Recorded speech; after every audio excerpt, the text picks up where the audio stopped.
Story 1. The Umbrella Typo Scam. You probably don't think much about umbrellas. They're the kind of object that fades into the background of daily life, practical when needed, forgettable when not. But in the late 1990s, a tiny clerical error involving umbrellas snowballed into one of the strangest fraud cases in modern history. It wasn't spectacular violence or cinematic bank robberies that fueled the scandal, but a misplaced keystroke in a government reimbursement system. That typo opened the door to nearly a decade of exploitation, creating a fraud network that reached across borders and drained millions of dollars before investigators even realized anything was amiss. This story begins not with a criminal mastermind, but with a low-level procurement clerk at a state-run agency in the Midwest. Her job was simple: process supply reimbursements for various departments' pens, paper, raincoats, even umbrellas for field inspectors who worked outside. It was dull, repetitive work, the kind of paperwork most of us would zone out while completing. And yet, it was here in that monotony where opportunity was born.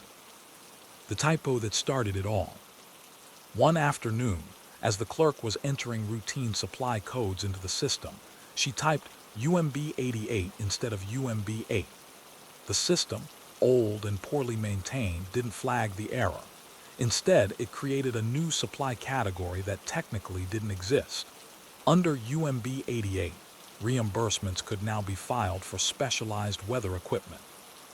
Of course, no such category was ever meant to exist. There was no approval process, no oversight, just a phantom code floating in the database.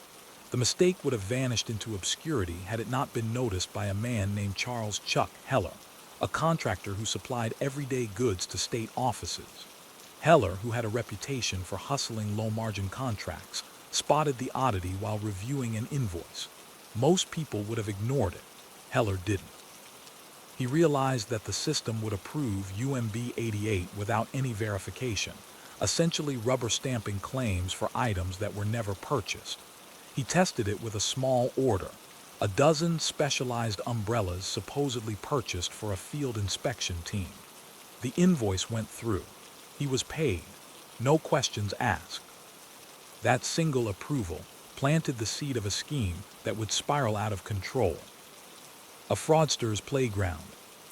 Heller was no stranger to bending rules. In the past, he'd padded invoices or slipped in miscellaneous fees to boost profits, but this was different. This wasn't skimming pennies. This was a direct pipeline into government funds with no oversight. At first, he kept it small, a few $100s here, 1,000 there. But after months of unchallenged reimbursements, his confidence grew. Soon he was billing for hundreds of phantom umbrellas, each supposedly priced at premium specialized equipment rates. Inspectors never received them because they never existed. The state, however, kept paying. To cover his tracks, Heller mixed real orders with fake ones. He'd deliver boxes of rain ponchos or work gloves, padding those shipments with paperwork claiming additional umbrellas. To anyone scanning the surface, everything looked legitimate. The invoices matched categories in the system. Supplies were arriving. Why would anyone dig deeper? The umbrella supply that never ran dry. One of the most astonishing aspects of the scam was how ordinary it appeared. Nobody expects fraud to be so boring. Investigators later noted that the sheer dullness of the invoices was part of the camouflage. Unlike flashy schemes involving luxury cars or offshore accounts, this was paperwork fraud, tedious, bureaucratic, and invisible. The numbers grew staggering. Over the next 3 years, Heller and his associates billed for more than 18,000 umbrellas. That figure should have raised eyebrows. Immediately, no agency could possibly need that many umbrellas, but the invoices were spread across departments, scattered through routine supply chains. Each division assumed someone else had approved the purchases. And then came the expansion. Heller quietly shared his discovery with a few trusted colleagues, other suppliers frustrated by razor-thin margins and endless red tape. Together, they formed a shadow network, each exploiting the same phantom code in slightly different ways. Some billed for umbrellas, others for weather-resistant satchels, all under the UMB-88 umbrella, so to speak. By the early 2000s, the scam had grown into a well-oiled operation. Estimates suggest the group siphoned nearly $12 million before investigators even realized there was a problem. Whispers and suspicions. The first hints of trouble came not from auditors, but from employees on the ground. Field inspectors began joking about the umbrella warehouse, a mythical stockpile where thousands of unused umbrellas supposedly gathered dust. They'd never seen the gear, yet paperwork claimed their offices were overflowing with supplies. One inspector recalled signing for a shipment that supposedly contained 200 umbrellas, only to open the boxes and find nothing but gloves and rain ponchos. At the time, he shrugged it off as a shipping mistake. After all, who would suspect deliberate fraud over something as mundane as umbrellas? Meanwhile, the system itself grew bloated. Every time an order for UMB-88 was processed, it skewed the agency's inventory reports. Yet no one bothered reconciling those numbers against actual storage facilities. It was easier to ignore the discrepancies than to dig into them, one retired auditor admitted years later. The perfect crime of boredom. What made the umbrella scam so effective was its invisibility. Fraud detection systems of the era were designed to flag unusual purchases, expensive electronics, high-end furniture, luxury vehicles charged to government accounts. But umbrellas, nobody cared. They were small, cheap, and forgettable. This principle hiding theft inside banality would later be studied by criminologists as a textbook example of administrative camouflage. The scam worked precisely because it was boring. Investigators chasing headline-worthy fraud never thought to examine supply codes buried deep in procurement logs. But boredom only protects criminals for so long. Eventually, cracks began to appear. The first audit. In 2003, nearly 5 years into the scheme, a mid-level accountant named Teresa Morales was assigned to conduct a routine audit of supply orders. Morales was new to the department, ambitious and meticulous. Where others skimmed, she dug deep, and what she found made no sense. According to her numbers, the state had ordered more umbrellas in 3 years than the population of the entire region. She double-checked her math, thinking it must be a mistake. When the numbers still didn't add up, she physically visited supply depots. Not one of them had more than a handful of umbrellas. Morales raised the issue with her supervisor, who dismissed it as a glitch in the system. "Don't waste time chasing ghosts," he reportedly told her. But Morales couldn't let it go. She began quietly tracking UMB-88 orders, noting suppliers, quantities, and payment amounts. The deeper she went, the stranger it became. An investigator's instinct. Morales wasn't the only one growing suspicious. Around the same time, a procurement officer in another division flagged repeated invoices from Heller's company. The officer noticed that while shipments always arrived, the packing slips rarely matched the invoices exactly. Small discrepancies, 10 umbrellas missing here, 20 that were brushed off as clerical errors, but the pattern nagged at him. Separately, these suspicions might have fizzled. Together, they sparked the first whispers of a larger investigation. Morales compiled a dossier of questionable transactions and quietly shared it with a contact in the state auditor's office. That decision would eventually pull the entire scam into the light, but not before years of deception, finger-pointing, and cover-ups. The fragile house of cards. By late 2003, the umbrella fraud was still humming along, but cracks were widening. The conspirators had grown greedy, inflating invoices to absurd levels. Some suppliers billed for specialized storm-resistant umbrellas, priced at more than $200 apiece. Others created phantom shipments so large they would have filled entire warehouses. Heller himself grew reckless, bragging to colleagues about how easy the system was to milk. He purchased new cars, a boat, and even a vacation cabin, all supposedly funded by his modest supply business. To neighbors, it looked like success. To investigators, once they began watching, it looked like a flashing red signal. And yet, despite these warning signs, the fraud continued. Payments kept flowing. Phantom umbrellas multiplied on paper, and every month that passed without intervention emboldened the network further. The question that changed everything. We've seen how a single typo spiraled into a sprawling fraud. We've watched small-time hustlers transform into organized conspirators, hiding theft inside bureaucratic monotony. We've seen suspicions grow but remain unresolved, waiting for the right person to connect the dots. The lingering question at this stage is simple. How could something so absurd, so obvious in hindsight, remain invisible for so long? And perhaps more importantly, what would happen when the fragile scheme finally collided with investigators determined to uncover the truth? By 2004, the umbrella fraud was both invisible and enormous. Millions had been siphoned off. Invoices flowed freely through the procurement system, and the conspirators believed they were untouchable. But beneath the surface, the first threads of suspicion were tightening. This was no longer just a clerical oddity or a few padded invoices. It was becoming an investigation. The state government didn't yet realize it, but a handful of ordinary employees were about to unravel one of the strangest supply scams in American history. Teresa Morales refuses to let go. You'll remember Teresa Morales, the auditor who first noticed the impossible number of umbrellas being purchased. She wasn't senior enough to command an official investigation on her own, but she had one advantage: persistence. Morales was the kind of person who couldn't walk away from unanswered questions. Late nights found her at her desk, combing through old invoices. She highlighted suppliers who seemed to appear disproportionately often. Heller's company topped the list, but others raised eyebrows: 2-3 small contractors in rural towns, each billing for thousands of umbrellas despite having no visible storage capacity or distribution networks. Morales began cross-referencing delivery slips with payment records. That's when she spotted a key detail.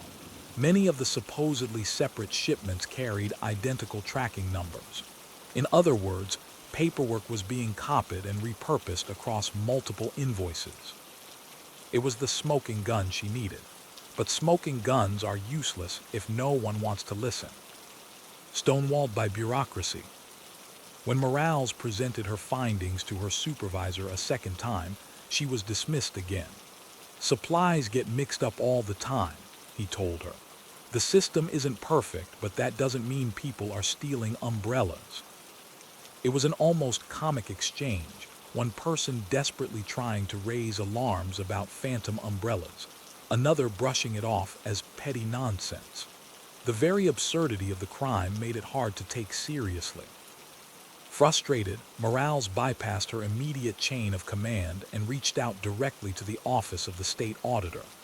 It was a risky move, one that could have cost her career, but she knew the numbers didn't lie. Her report landed on the desk of investigator Daniel Keene, a former IRS agent with a reputation for sniffing out financial irregularities. Keene was skeptical at first. The word umbrella didn't exactly scream high-stakes corruption. But as he reviewed Morales's data, his curiosity grew. The amounts were too large to ignore. The first quiet steps. Keene decided to test the waters. Without alerting suppliers, he pulled warehouse inventory logs. As expected, they showed minimal umbrella stock, a few dozen at most, not the thousands being billed. He then checked storage facilities supposedly receiving deliveries. Again, the numbers didn't match. Next, he quietly interviewed field inspectors. Most laughed at the idea of umbrella shortages, saying they'd never received more than a handful of umbrellas at a time.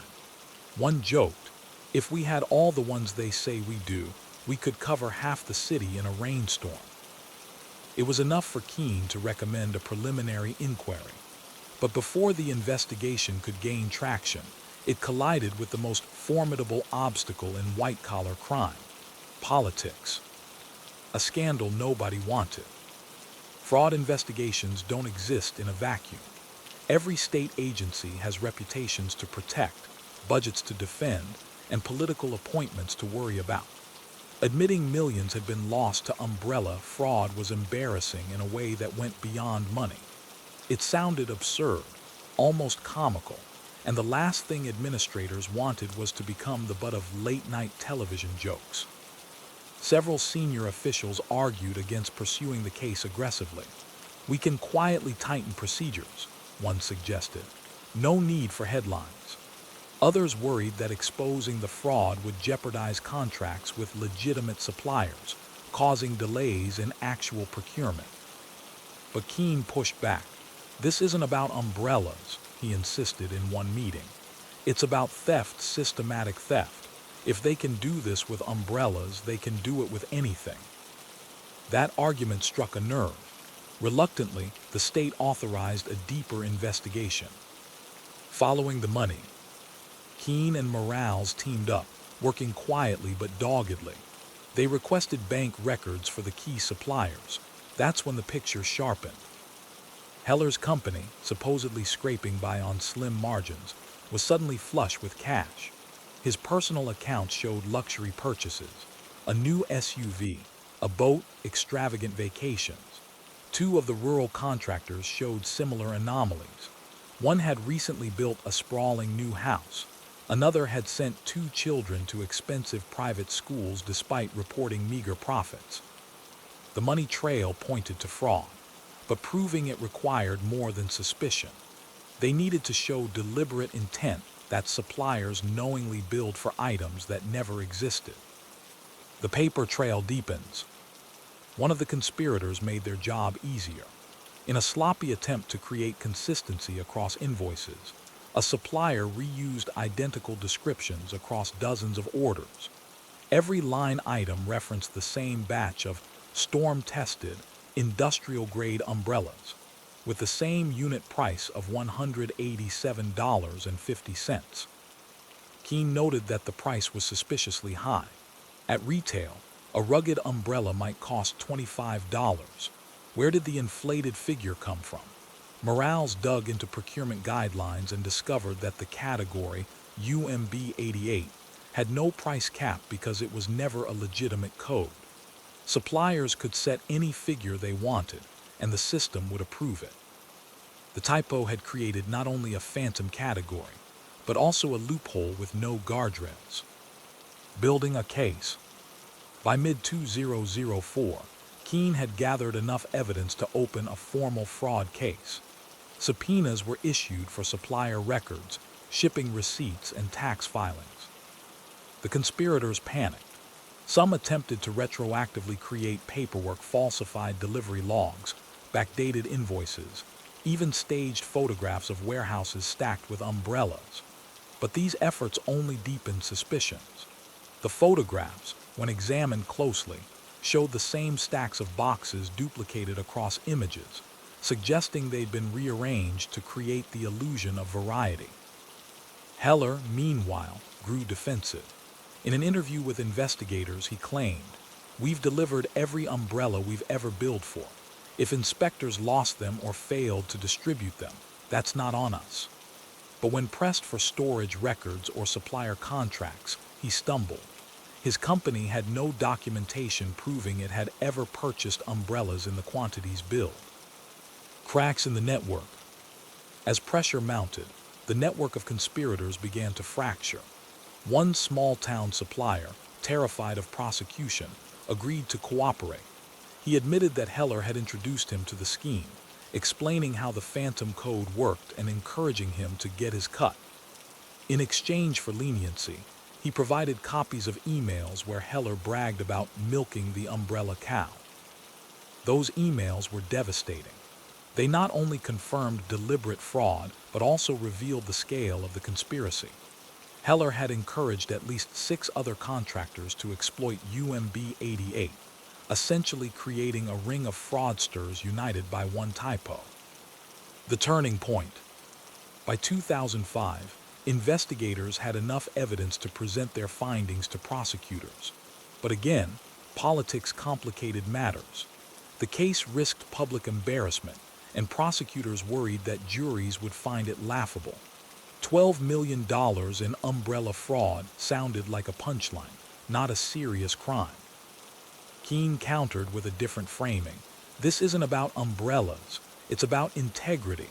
If public money can be stolen so easily, trust in government collapses. That argument finally tipped the balance. Prosecutors agreed to move forward cautiously. A grand jury in the ring.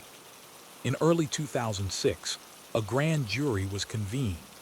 Witnesses included field inspectors, auditors, warehouse managers, and eventually, members of the conspiracy. Morales testified about the original discovery, describing how a single typo had metastasized into millions of dollars in fraud. Jurors reportedly laughed at first, struggling to believe the scale. But as documents piled up invoices, bank records, incriminating emails, the mood shifted. The absurdity of the scheme was matched only by the brazenness of those who carried it out. Indictments soon followed. Heller was charged with multiple counts of fraud, conspiracy, and theft of public funds. Several contractors faced similar charges. The quiet umbrella network had finally been dragged into the spotlight. But not the end. But this wasn't the resolution. Trials would drag on for years, with defendants denying, deflecting, and even countersuing. Communities where these suppliers lived would be torn apart, neighbors divided over whether the accused were criminals or scapegoats. And through it all, one lingering question haunted the investigators. How many other phantom codes still lurked in the system, unnoticed, quietly bleeding money away? By 2006, the so-called umbrella fraud had become both a legal battle and a public spectacle. What began as a quiet clerical error in a procurement system had evolved into headlines, indictments, and uneasy laughter across the state. For prosecutors, the biggest challenge wasn't proving theft. The paper trail spoke for itself, but persuading juries and the public to treat the crime with seriousness. For defendants, the goal was simple: spin the absurdity of umbrellas into a shield of disbelief. Courtroom theater. The trial of Charles "Chuck" Heller, the contractor who first exploited the phantom UMB 88 code, opened in the spring of 2007. The courthouse was packed with reporters, many chuckling at the novelty of the case. Local newspapers ran cartoons of defendants hiding under umbrellas in the rain, while late-night radio hosts called it the stormiest fraud in state history. Prosecutors cut through the humor with hard numbers. They presented evidence showing more than $12 million in fraudulent claims across 7 companies linked to Heller. Invoices for 18,000 umbrellas were laid out, some stacked in boxes to demonstrate the absurdity of the quantities claimed. One prosecutor memorably told the jury, if every umbrella they claimed to deliver were opened at once, they'd cover not just this courthouse, but the entire downtown square. It was a line both devastating and persuasive. The defense strategy. Heller's attorneys leaned on ridicule. They argued that the very absurdity of the charges proved the state was scapegoating contractors for its own faulty system. This isn't fraud, one defense lawyer said. This is a typo, a glitch in a computer system, and now my client is being painted as a criminal mastermind for selling umbrellas that the state itself ordered. The defense even produced witnesses, warehouse workers and drivers, who testified they delivered pallets of goods. But under cross-examination, it became clear those pallets contained gloves, ponchos, or boots, not the thousands of umbrellas billed. The prosecution's ace was the cooperating supplier. His testimony, backed by incriminating emails, shredded Heller's narrative. The jury saw the words in black and white, Heller boasting about milking the umbrella cow and instructing others on how to exploit the phantom code. Convictions and sentences. In July 2007, the jury returned its verdict. Heller was found guilty on multiple counts of fraud, conspiracy, and theft of public funds. He was sentenced to 11 years in federal prison, fined $2 million, and ordered to pay restitution. Several other contractors received lesser sentences, some probation, some short prison terms depending on their level of involvement and cooperation. The cooperating supplier avoided prison entirely, though his business was permanently shuttered. To the public, the story was amusing. To those inside government, it was a scandal that cut deep. Fallout in the State House. The conviction sparked outrage, not just at the fraudsters, but at the system that had enabled them. Lawmakers grilled procurement officials in hearings broadcast live on local television. Why had no one noticed millions vanishing into phantom umbrellas? Why had warnings been ignored? The Office of Procurement underwent a sweeping overhaul. Dozens of employees were reassigned or quietly pushed into early retirement. New software was installed with stricter controls. Duplicate codes were purged, price caps introduced, and every new supply category required multiple levels of approval. Most importantly, a dedicated fraud detection unit was created, something that had never existed before. Its mission was to identify administrative camouflage, the very tactic that had allowed the umbrella fraud to thrive. Teresa Morales and the whistleblowers burdened. Amid the bureaucratic chaos, one figure stood out: Teresa Morales, the low-level auditor who refused to let go. She was hailed as a whistleblower, credited with saving taxpayers millions. Awards followed, including recognition from national auditing associations. Yet her life was far from celebratory. Within her agency, colleagues resented her for going over their heads. Some whispered that she had embarrassed the department for personal gain. Promotions stalled. At one point, she considered leaving government work altogether. In later interviews, Morales admitted that while she was proud of uncovering the fraud, the personal toll was steep. "You don't come out of something like this a hero," she said. "You come out tired, and you hope people remember you did the right thing." The long shadow. The umbrella fraud had ripple effects beyond state government. Procurement systems in neighboring states were audited, revealing similar vulnerabilities. None reached the same absurd scale, but several uncovered smaller scams involving phantom codes or padded invoices. At the federal level, watchdog groups cited the case as proof that bureaucratic monotony could be as dangerous as outright corruption.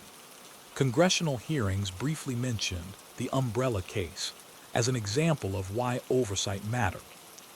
In academia, criminologists dissected the scheme. Papers described it as a paradigm of banal fraud theft that hides not in shadows, but in the boredom of routine paperwork. Business schools even used it as a cautionary tale in courses on ethics and accounting. Communities torn apart. Back in the towns where the conspirators lived, the fallout was deeply personal. Heller's hometown split down the middle. Some neighbors saw him as a greedy thief who had embarrassed the community. Others defended him as a scapegoat, a man who merely exploited a system that invited abuse. His family faced harassment, their home vandalized more than once. Former employees of his supply company struggled to find new work, blacklisted by association. One small-town supplier, convicted on lesser charges, described his life afterward as a living exile. Once a respected business owner, he found himself shunned at church, his children bullied at school. For crimes that had seemed almost comical on the news, the consequences at home were anything but. Lessons learned. The umbrella fraud forced a rethinking of how crime is defined and perceived. Investigators admitted that if Morales hadn't been so stubborn, the scam might have continued indefinitely. The loss of millions of taxpayer dollars would have remained hidden behind mundane paperwork. The key lesson was unsettling. Crimes don't always need to be sophisticated to succeed. Sometimes, they just need to be boring enough to be ignored. For fraudsters, that lesson was already well known. For governments, it became a warning etched into policy manuals and training sessions. A thought-provoking reflection. As you reflect on this story, consider the irony. All of this millions of dollars, ruined reputations, fractured communities began with a single typo. A clerk's stray keystroke created a doorway, and opportunists walked through it. The scandal reminds us that crime doesn't always look like what you expect. Sometimes, it hides in plain sight, inside the systems we trust, feeding off the assumption that no one would bother to look too closely at something as ordinary as umbrellas. And it leaves us with a question that lingers long after the trials ended. How many other phantom categories, unnoticed errors, or overlooked codes are still sitting quietly in our systems today, waiting for the wrong person to exploit them? Story 2. The Post Office Poisoner. In a world before emails and overnight couriers, the local post office was more than a place to buy stamps. It was the lifeline of small towns, the artery through which news, money, and goods flowed. In rural America, particularly in the late 20th century, the post office was a trusted institution. People believed in the sanctity of the mail, that what went into the system would safely and faithfully arrive at its destination. But in a quiet Midwestern town, that trust was shattered when suspicion fell on someone no one would have imagined. The woman behind the counter. The clerk who smiled at neighbors, sorted their packages, and handed out their letters was accused of slipping poison into the very system she was sworn to serve.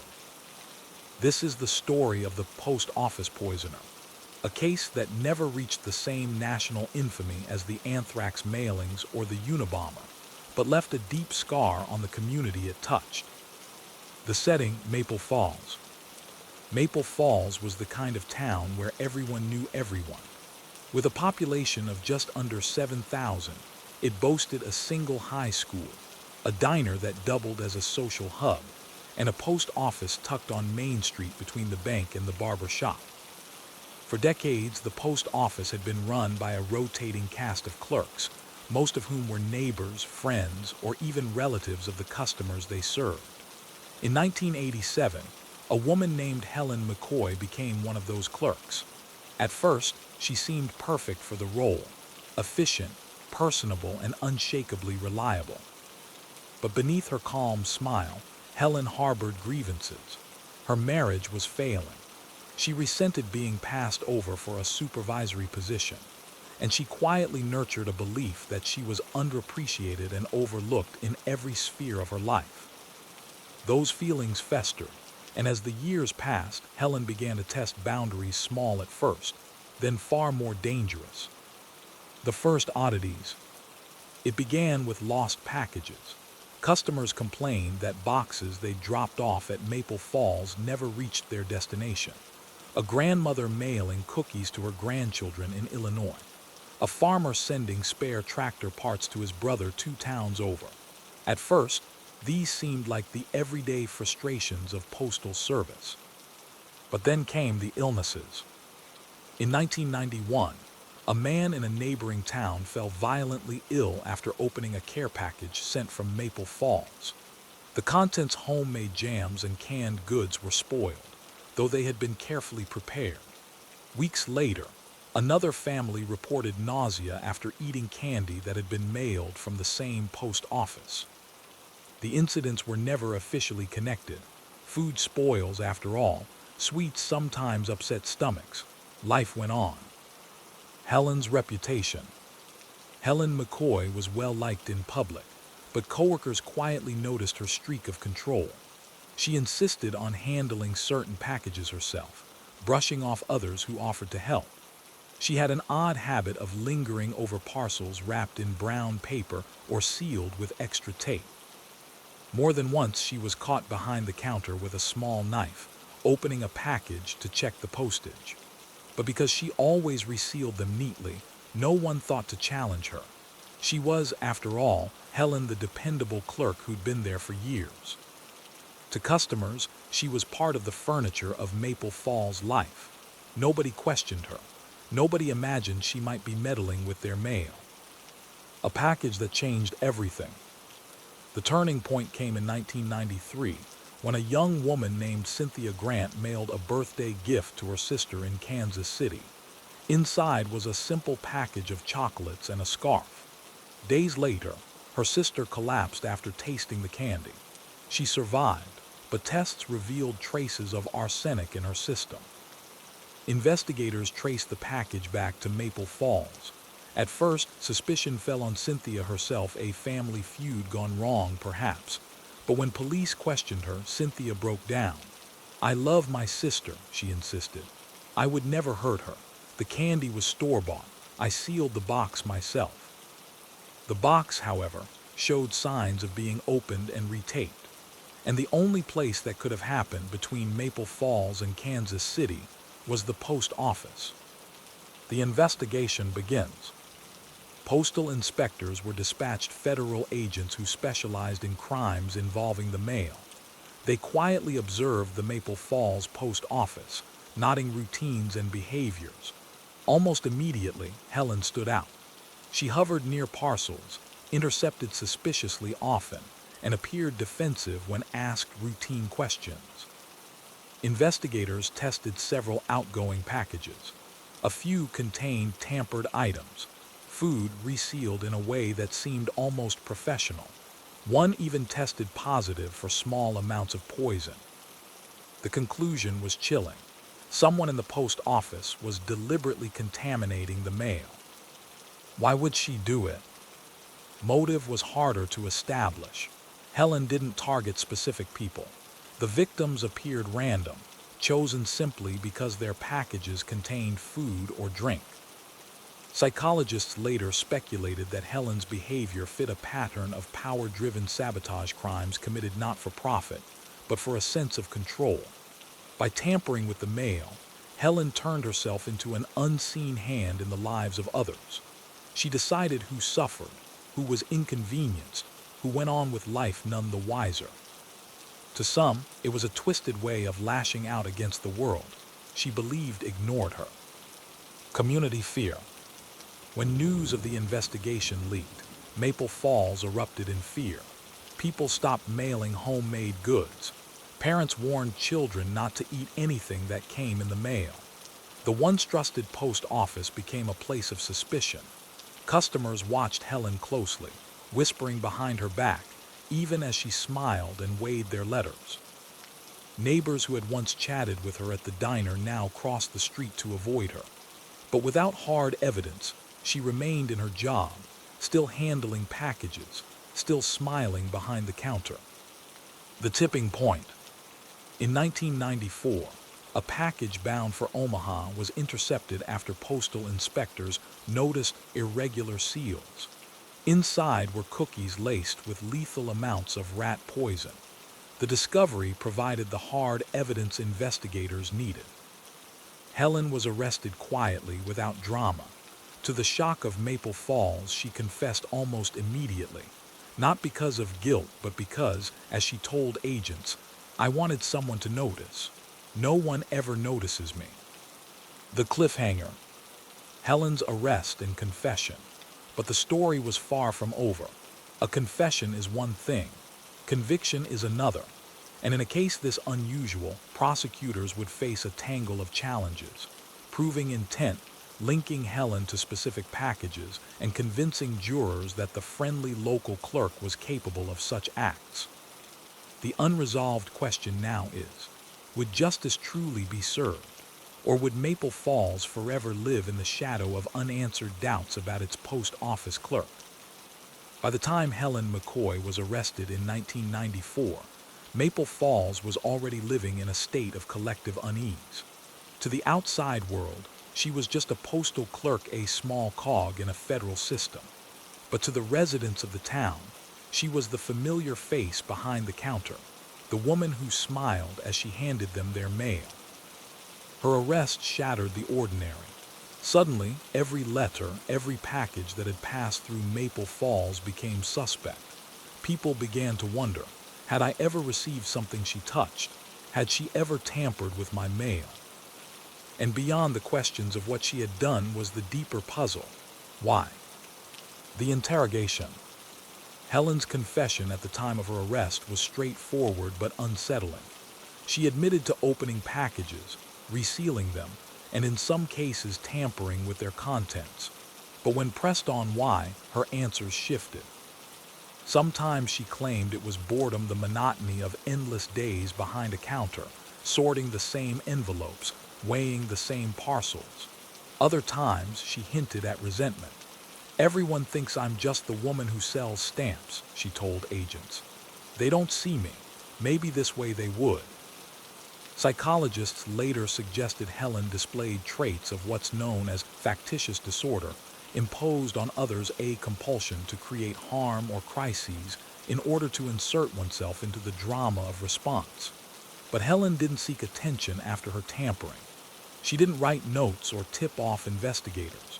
She acted invisibly, which made her harder to categorize. Building the case. The U.S. Postal Inspection Service faced a daunting task, proving which packages Helen had tampered with and when. Unlike theft, where missing goods leave obvious gaps, tampering often leaves faint traces. Packages were resealed neatly. Labels were intact. To jurors, these subtle signs might look like nothing more than sloppy packaging. Investigators turned to forensics. They found tiny inconsistencies in tape adhesive, suggesting resealing. They discovered fingerprints on the inside of boxes belonging to Helen. Most damningly, they traced chemical residues, arsenic, rat poison, spoiled preservatives to her home. In her kitchen cupboard sat an unmarked jar later confirmed to contain the same toxic compound found in several tainted parcels. But building a case wasn't just about evidence. It was about convincing a jury that the cheerful postal clerk, the one neighbors trusted for years, had secretly poisoned their community. A community divided. News of the charges spread quickly. Some residents of Maple Falls were horrified and eager to believe the investigators. Others refused outright. Not Helen, one neighbor insisted to reporters. She brought me soup when I had the flu. She wouldn't hurt a soul. The town diner became a nightly forum of debate. At one table, skeptics dismissed the charges as government overreach. At another, families whispered about the packages they had once received, wondering if they had narrowly escaped harm. This division wasn't just social, it was emotional. For many, admitting Helen's guilt meant admitting that their town, their safe, small, ordinary town, had harbored a monster in plain sight. The courtroom drama. Helen's trial began in 1995, drawing national media for its sheer oddity. Cases of workplace violence or theft from the mail were known, but deliberate poisoning by a clerk, it was unheard of. Prosecutors laid out their case methodically. They presented forensic evidence, highlighted the chemical matches, and showed photographs of packages with telltale signs of tampering. They also called victims to the stand: the Kansas City woman who had collapsed after eating chocolates, families who had experienced unexplained illness. But the defense countered aggressively. They argued the evidence was circumstantial, the illnesses coincidental. They suggested packages might have been contaminated elsewhere in the system. Most of all, they leaned heavily on Helen's persona, a kind, middle-aged woman with no history of violence. Does this look like the face of a poisoner? One defense attorney asked the jury, gesturing toward Helen. She sat quietly, hands folded, expression calm. Helen on the stand. When Helen took the stand in her own defense, the courtroom leaned in. Her demeanor was steady, almost eerily so. She admitted to opening packages to check for contraband, to make sure people weren't mailing dangerous things. But she denied deliberately poisoning anything. "I never wanted to hurt anyone," she said softly. "If something happened, it wasn't me." Her words clashed with her earlier confession, which prosecutors played back for the jury. In that recording, she had said plainly, "I wanted someone to notice. No one ever notices me." The contradiction hung heavy in the courtroom. The prosecution's turning point. The most damning evidence came late in the trial. Prosecutors produced records showing that on multiple occasions, Helen had specifically handled packages later linked to illnesses even when other clerks were available. Surveillance notes confirmed her pattern of singling out parcels containing food or drink. One postal inspector testified, "It wasn't random, she knew what she was doing, and she kept doing it." The jury listened in silence. The charm of Helen's persona was beginning to crack. Sentencing looms. By the time closing arguments arrived, Maple Falls was exhausted. Residents filled the courtroom, some hopping for justice, others clinging to disbelief. The prosecution framed Helen as a predator hiding in plain sight, exploiting trust in one of the nation's most sacred institutions, the mail. The defense painted her as a scapegoat for a system looking for someone to blame. When the jury finally retired to deliberate, the town held its breath. The cliffhanger.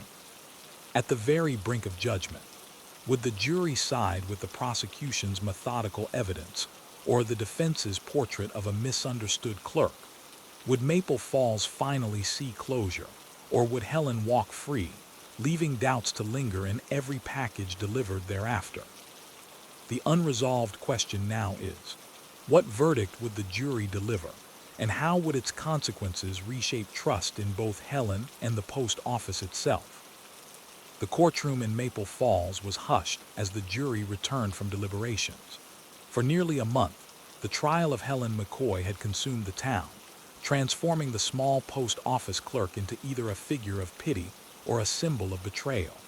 Families sat on the edge of their seats, reporters poised with pens and cameras, waiting for the outcome of a case that had seemed unthinkable.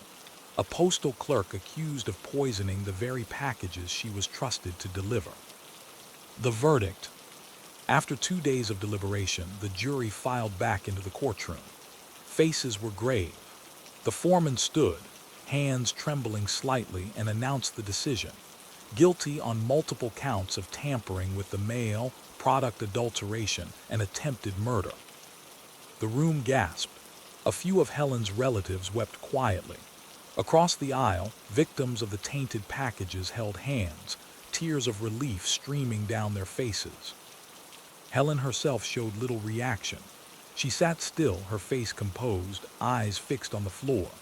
To some, her calmness seemed stoic, to others chilling. Sentencing. At the sentencing hearing, prosecutors painted Helen as a deliberate predator who had exploited her position of trust. They argued that while no one had died, her actions could have easily claimed lives. This was not mischief, the prosecutor said firmly. This was malice. She weaponized the U.S. mail. The defense urged leniency, portraying Helen as a troubled woman who had acted out of psychological disturbance rather than true intent to kill. She needs treatment, not a cage, her lawyer pleaded. The judge was unmoved. In a stern voice, he sentenced Helen to 25 years in federal prison, citing both the seriousness of the crimes and the breach of public trust. The mail system is one of the pillars of this nation, he said. You violated it, and in doing so, you violated your entire community. Maple Falls reacts. The verdict divided Maple Falls as much as the trial itself had. Some felt justice was finally served. Others clung to the belief that Helen had been scapegoated by federal investigators eager for a conviction. At the diner, conversations ran hot. I always knew something was off about her, one patron muttered. At another table, someone countered. She made a mistake, but they made her out to be some kind of monster. She was just Helen. But whether people believed in her guilt or not, one fact was unavoidable. Trust in the post office was shattered. Mail dropped at Maple Falls was eyed with suspicion for years afterward. Parents refused to send homemade goods. Businesses drove to neighboring towns to ship important documents. The Postal Service cleans house. At the national level, the U.S. Postal Service moved quickly to contain the damage. Policies were rewritten, procedures tightened. Clerks could no longer open packages for postage checks without supervisory approval. Surveillance cameras were installed in small-town offices that had once operated on nothing more than faith. The Postal Inspection Service used the case in training manuals as a cautionary tale. Even the most trusted clerks must be watched. The Maple Falls incident became a touchstone for postal reforms, shaping how the mail was monitored across the country. Helen behind bars. In prison, Helen remained an enigma. Fellow inmates described her as quiet, even helpful, tutoring others in literacy programs and working in the prison library. She rarely spoke about her crimes, though one inmate later recalled her saying, "Nobody really understood me back home." Psychological evaluations painted her as complex, neither a hardened sociopath nor an innocent victim of circumstance. She appeared to crave control and recognition, but without the typical markers of a serial offender. Her actions, experts suggested, were less about murder and more about disruption, about asserting power in a life where she felt powerless. Still, the line between disruption and destruction is thin, and Helen had crossed it. The victims. For those who had fallen ill from Helen's tampered packages, life never fully returned to normal. Cynthia Grant's sister, who had collapsed after eating poisoned chocolates, lived with lingering health issues. Others carried emotional scars, the anxiety of opening packages, the mistrust of something as simple as receiving a box of cookies in the mail. One victim told a reporter years later, "It wasn't just the poison, it was the betrayal. She smiled at me while handing me a package she might have tampered with. That stays with you." A community's long shadow. Maple Falls never quite escaped its association with the case. For years, outsiders referred to it as that town with the poison post office. Local leaders tried to rebrand the community, highlighting its parks, schools, and family-friendly charm, but the shadow lingered. High school history teachers found themselves fielding questions from curious students who had read about the case online. Tourists occasionally passed through, asking to see the famous post office. For residents, it was a reminder that the darkest stories don't always happen in big cities or faraway places. Sometimes, they unfold quietly in the heart of your own community, behind the smile of someone you thought you knew. The broader lesson. The post office poisoner case is remembered less for its body count, thankfully, none, and more for what it revealed about the fragility of trust. Institutions rely on invisible contracts, the belief that the person behind the counter, the clerk weighing your package, is acting in good faith. When that contract is broken, the damage extends far beyond dollars or statistics. It infects the very fabric of community life. The Maple Falls case forced a reckoning. It showed that crime doesn't always roar in with guns or masks. Sometimes, it whispers through everyday routines, concealed by the ordinariness of its setting. A thought-provoking reflection. Helen McCoy's story leaves us with questions that have no easy answers. Was she a monster, or a lonely woman who lost her grip on boundaries? Was she driven by malice, or by desperation for recognition? And how should communities protect themselves from threats that don't announce themselves, but instead slip silently into the patterns of daily life? Most of all, it asks us to consider, when trust in the ordinary is broken, when even the post office becomes a source of fear, how does a community ever truly recover? Story 3. The Vanishing Bank Ledgers. Banks inspire a kind of reluctant trust. People deposit their savings, their wages, their hopes for the future, trusting that the numbers recorded in ledgers and computer systems will still be there tomorrow. Fraud in banking often conjures images of grand Ponzi schemes or high-stakes trading scandals. But sometimes it's quieter. Sometimes the crime hides in the faint scratches of a pen, the slight manipulation of a ledger, the tiniest numbers on the bottom of a page. In the late 1970s, one small regional bank in the South learned this lesson the hard way. Its downfall wasn't orchestrated by a flashy con man or an outsider breaching its vaults.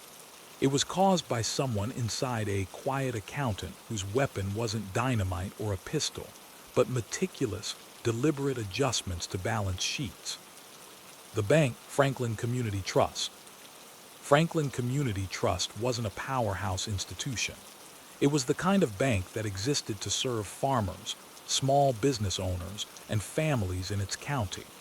Its headquarters was a modest brick building on Main Street, with a marble counter that had yellowed slightly over the decades. The bank prided itself on knowing its customers by name. Its president shook hands with shopkeepers. Loan officers sat down with families to discuss mortgages over coffee. In a world before digital oversight, trust was the bedrock of Franklin Community Trust's operations.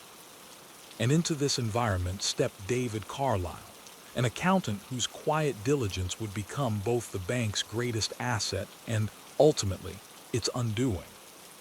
David Carlisle, the invisible man. Carlisle was not the kind of man anyone noticed. In his mid-40s, he was thin, balding, and perpetually dressed in bland gray suits. He rarely spoke more than necessary, preferring to spend long hours alone with columns of numbers. To coworkers, he was reliable, almost boring. David was the type you forgot was in the room, one teller later recalled. But if you needed a ledger checked, he was the one you trusted. That trust was his camouflage. Over time, Carlisle discovered that in a bank so dependent on personal relationships, oversight was lax. Audits were infrequent, supervisors deferred to his expertise, and nobody thought to question his reconciliations. The first manipulations. The fraud began small, almost innocently. In 1978, Carlisle noticed a discrepancy in a loan account. A customer had repaid a loan in cash, but the deposit had been misfiled. Rather than flagging the error, Carlisle quietly pocketed the cash and adjusted the ledger to conceal the gap. No one noticed. Emboldened, he began to look for other opportunities. Whenever small discrepancies arose, a misplaced receipt, a delayed check, he manipulated the books, diverting tiny sums into accounts he controlled. At first, it was survival. Carlisle was drowning in debt from a failed business venture, and the stolen funds helped him keep creditors at bay. But soon, the thrill of getting away with it became its own reward. The method. Carlisle's scheme was deceptively simple. Each day, he reviewed transactions, searching for irregularities. He would then create false adjustment entries in the ledgers, shifting amounts into dormant accounts under fabricated names. For example, if a farmer repaid a $2,000 loan, Carlisle might record only $1,800, funneling the remaining $200 into a hidden account. The bank saw a balanced ledger. The farmer saw a receipt marked paid in full.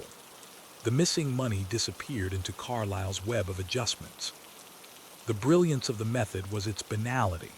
The thefts were so small, spread across so many accounts, that they blended into the natural noise of banking errors. And because Carlisle controlled the reconciliation process, he could smooth over discrepancies before auditors ever saw them.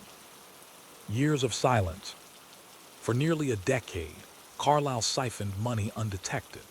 By the mid-1980s, he had embezzled more than $3 million, an extraordinary sum for a small community bank. Outwardly, he lived modestly. He didn't buy flashy cars or mansions.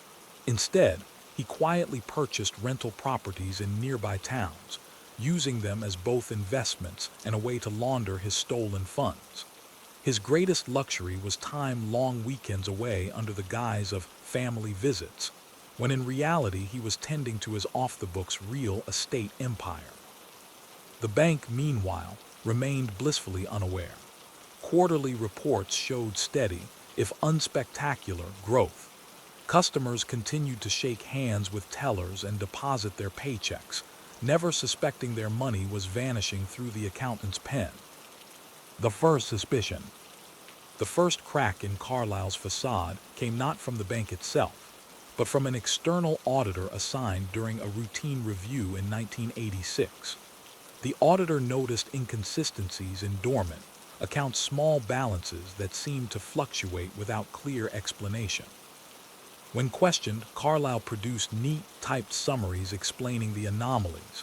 His calm explanations reassured supervisors, who praised him for his diligence in managing messy accounts. The auditor, overworked and under pressure to finish quickly, signed off. The warning sign was dismissed. Carlyle's fraud continued. The personality behind the numbers. What drove Carlyle? Colleagues later described him as neither greedy nor flamboyant. Instead, he seemed driven by a mix of resentment and compulsion.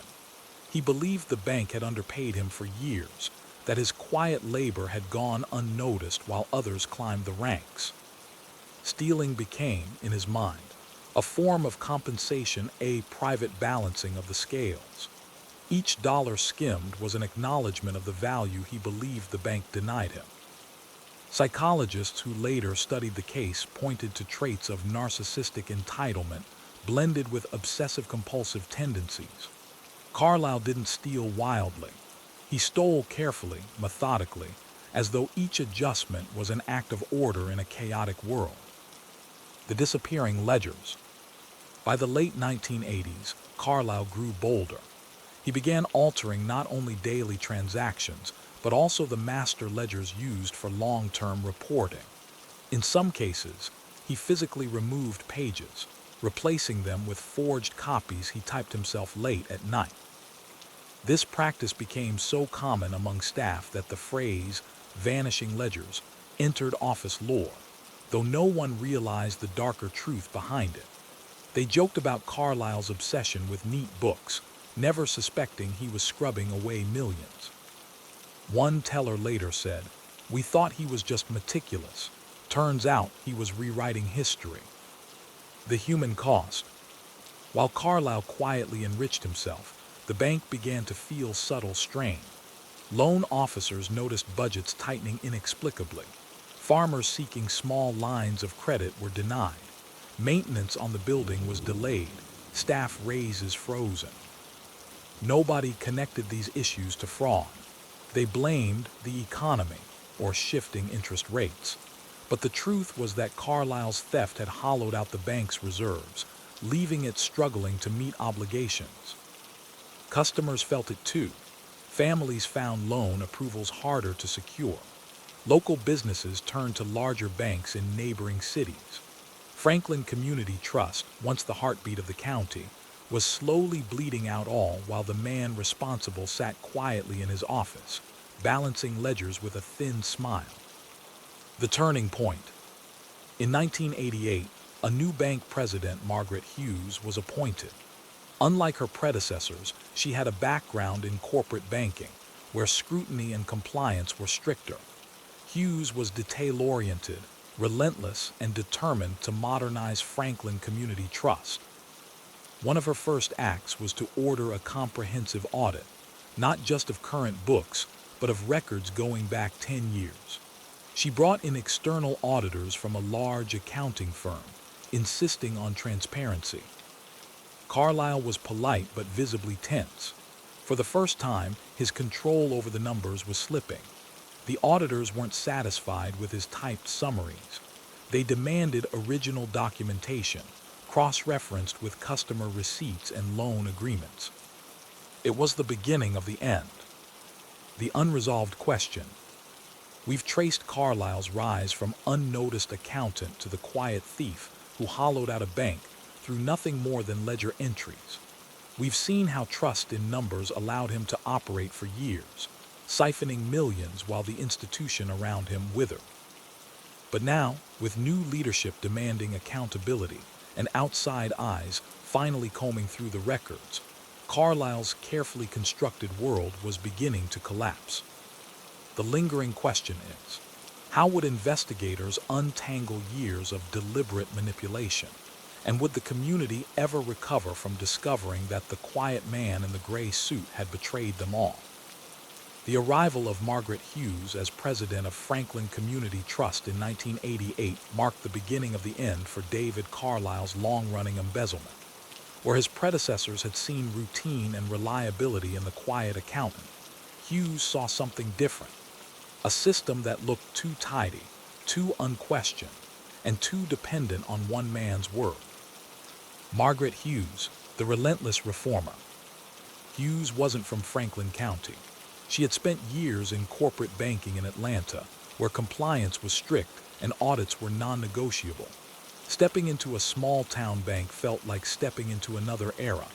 Ledgers were handwritten or typed on old machines. Files were stacked in dusty cabinets. Staff deferred to Carlisle on anything involving numbers.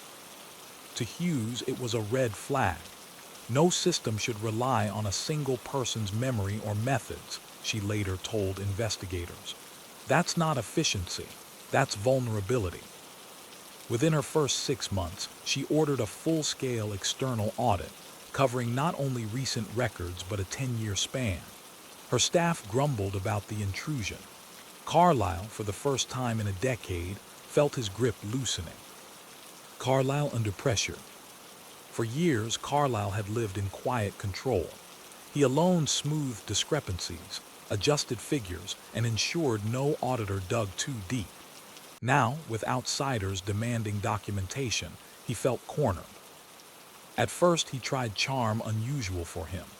He lingered with auditors, offering explanations, pointing out common mistakes he had already corrected.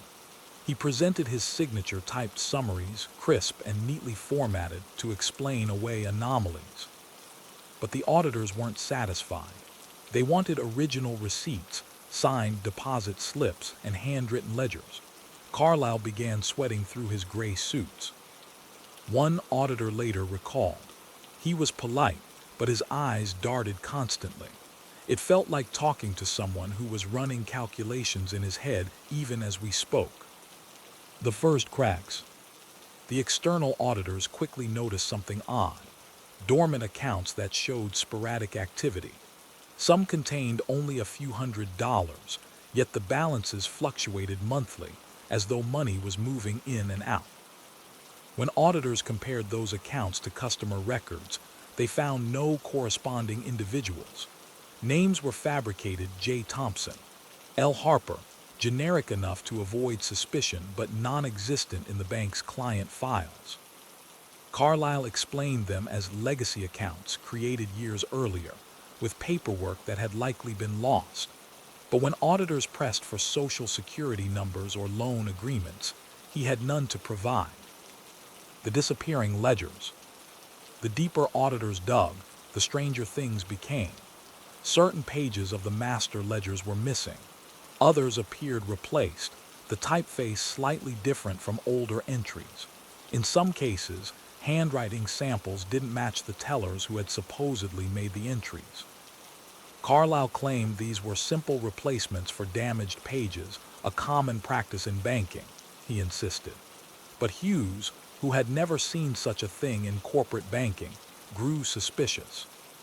She quietly ordered samples sent to forensic document examiners. Their report was damning. The replaced pages had been forged on typewriters not used by the bank at the time of the original entries. Following the money. Once suspicion hardened into evidence, investigators traced where the missing funds had gone. What they discovered shocked even seasoned examiners. Carlisle had funneled millions into accounts that, in turn, were used to purchase real estate. Rental houses, small apartment buildings, even a used car lot, all were linked to Carlisle through shell companies. He hadn't flaunted his wealth, but he had built a shadow empire, one property at a time. To neighbors in those towns, Carlisle was a quiet landlord who never raised rents and always paid taxes on time. To Franklin Community Trust, he was the invisible parasite draining its lifeblood. The domino effect. As the truth emerged, the impact on the bank became undeniable. Carlisle's theft had left reserves dangerously low. Loans that should have been approved were denied. Maintenance had been deferred. Customers had quietly migrated to bigger banks, sensing instability long before the fraud was revealed. When Hughes presented preliminary findings to the board of directors, shock rippled through the room. Some refused to believe it. "Not David," one board member muttered. "He's been here longer than any of us." But denial couldn't cover the numbers. Millions were gone, and all trails led to Carlyle. Carlyle's response. When confronted formally in 1989, Carlyle didn't break down or rage. He simply grew quiet. Investigators described him as resigned, as though he had always known this moment would come. "I only took what I was owed," he said in one interview. "The bank wouldn't have survived without me. I kept it clean. I kept it running. They paid me in scraps. I just balanced the scales."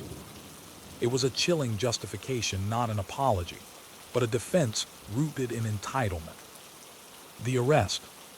In September 1989, David Carlyle was arrested on charges of embezzlement, bank fraud, and forgery. The news shook Franklin County. Residents who had known him for decades were stunned. "David, the quiet man in accounting," one shopkeeper said. "He wouldn't steal a paperclip." But others remembered subtle signs: the unexplained weekends away, the sudden but modest property purchases, the way he avoided personal questions. In hindsight, the pieces fit together. Carlyle was led out of the bank in handcuffs, his gray suit rumpled, his head bowed. Staff wept. Customers stood outside in silence. A bank built on trust had been betrayed by the very man entrusted to safeguard it. The trial approaches. As Carlyle awaited trial, investigators combed through nearly 20 years of records, reconstructing the scope of his fraud. The scale astonished them. What began as small manipulations had grown into one of the largest embezzlements ever discovered in a regional bank. Franklin Community Trust teetered on collapse. Federal regulators considered forcing it into receivership. Only emergency funds and a merger with a larger bank kept it alive. For residents, the fallout was personal. Families who had banked with Franklin for generations closed accounts in anger. Farmers wondered if loans denied in past years had been casualties of Carlyle's theft. Trust, once lost, could not be regained. The unresolved question. Carlyle sat in jail awaiting trial. The bank he hollowed out was barely standing, its survival dependent on outside rescue. The community was reeling, its faith in institutions shaken. The lingering question now is, would Carlyle face true justice for years of meticulous theft? And could Franklin Community Trust, or the community it served, ever recover from such a betrayal? David Carlyle's quiet theft had finally been dragged into the light. For nearly 2 decades, he had siphoned millions through disappearing ledgers and fabricated accounts, all under the noses of the people who trusted him most. Now, in the early 1990s, Franklin County was preparing to watch its most invisible man stand trial for one of the largest financial betrayals in its history. The courtroom atmosphere. The courthouse was packed from the first day. Farmers, shopkeepers, and former customers filled the benches, eager for answers. Some came out of anger, others out of disbelief. The question lingered in every whispered conversation. How could a man so quiet, so ordinary, have carried out a theft so vast? Reporters from regional newspapers arrived, painting Franklin Community Trust as a cautionary tale of small-town naivete. For the residents, the national attention stung. They had always prided themselves on being a close-knit, trustworthy community. Now they were known as the town fooled by a man in a gray suit. The prosecution's case. Prosecutors framed Carlyle as meticulous, deliberate, and entitled. They presented mountains of documentation: forged ledger pages, dormant accounts tied to shell companies, property deeds purchased with stolen funds.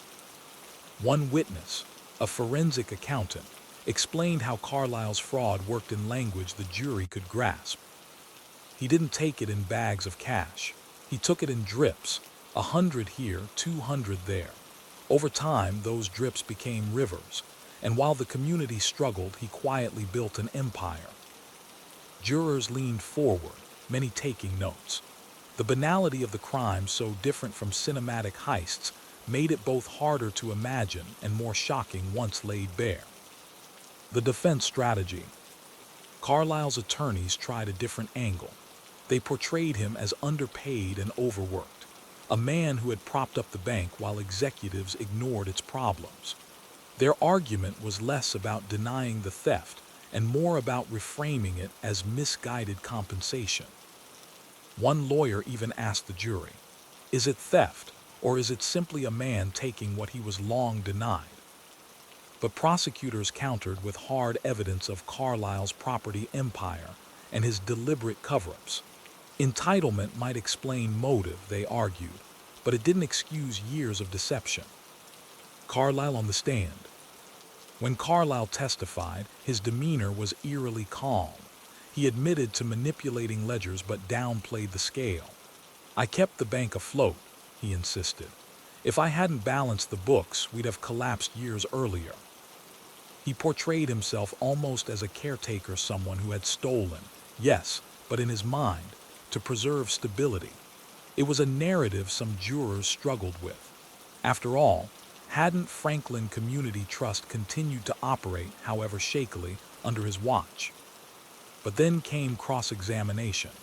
Prosecutors pressed him on the luxury of owning multiple properties, while staff at the bank went without raises. They forced him to admit he had used shell companies to disguise his role. His calm exterior cracked slightly. I deserved more than I got, he muttered at one point. The phrase landed heavily in the courtroom, echoing the sense of entitlement that had fueled his crimes.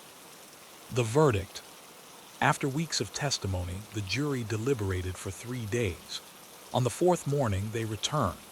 The foreman stood, voice steady, and announced, guilty on all counts of embezzlement, bank fraud, and forgery. Carlyle showed no visible reaction.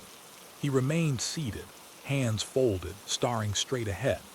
For many in Franklin County, his silence felt like a final betrayal, no apology, no remorse, just the same blank expression that had concealed years of deceit. Sentencing.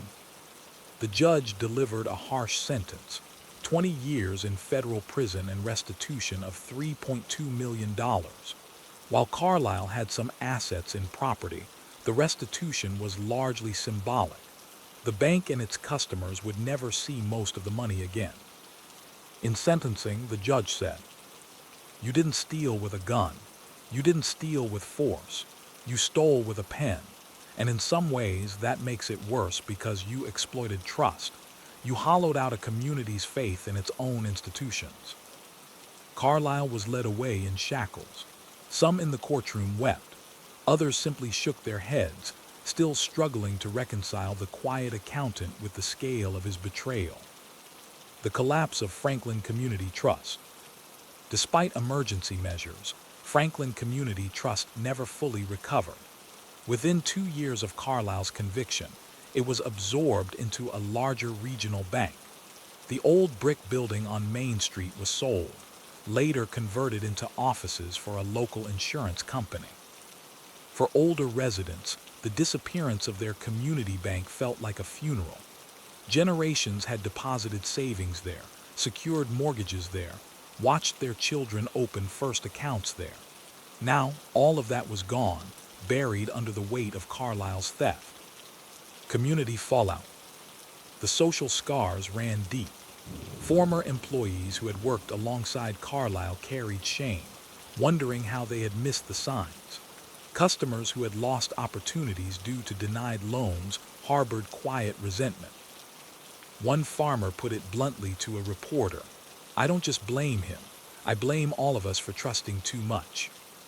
The case became a cautionary tale, not only about fraud, but about the dangers of complacency, of believing that evil always wears a mask, when sometimes it wears a gray suit and sits quietly in the next office. Wider implications. Carlyle's case reverberated beyond Franklin County. Banking regulators across the region ordered stricter audits. Dormant accounts were scrutinized. Ledger replacements were banned without documentation. Criminologists later described the case as a textbook example of administrative fraud, the kind of crime that thrives not through brilliance, but through monotony. By hiding theft in routine, Carlyle had exploited the very predictability of banking. Business schools began teaching the case, not as a story of greed, but as a warning. Vigilance must extend even to the most ordinary employees. Carlyle in prison. In prison, Carlyle kept largely to himself. He worked in the library, taught accounting basics to other inmates, and lived without incident. Guards described him as a ghost, polite, quiet, invisible. He never expressed remorse.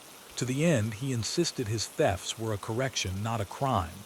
"They owed me," he once told a prison counselor. "I just collected." He was released in 2009 after serving 2 decades. He returned briefly to Franklin County but found himself unwelcome. Neighbors crossed the street to avoid him.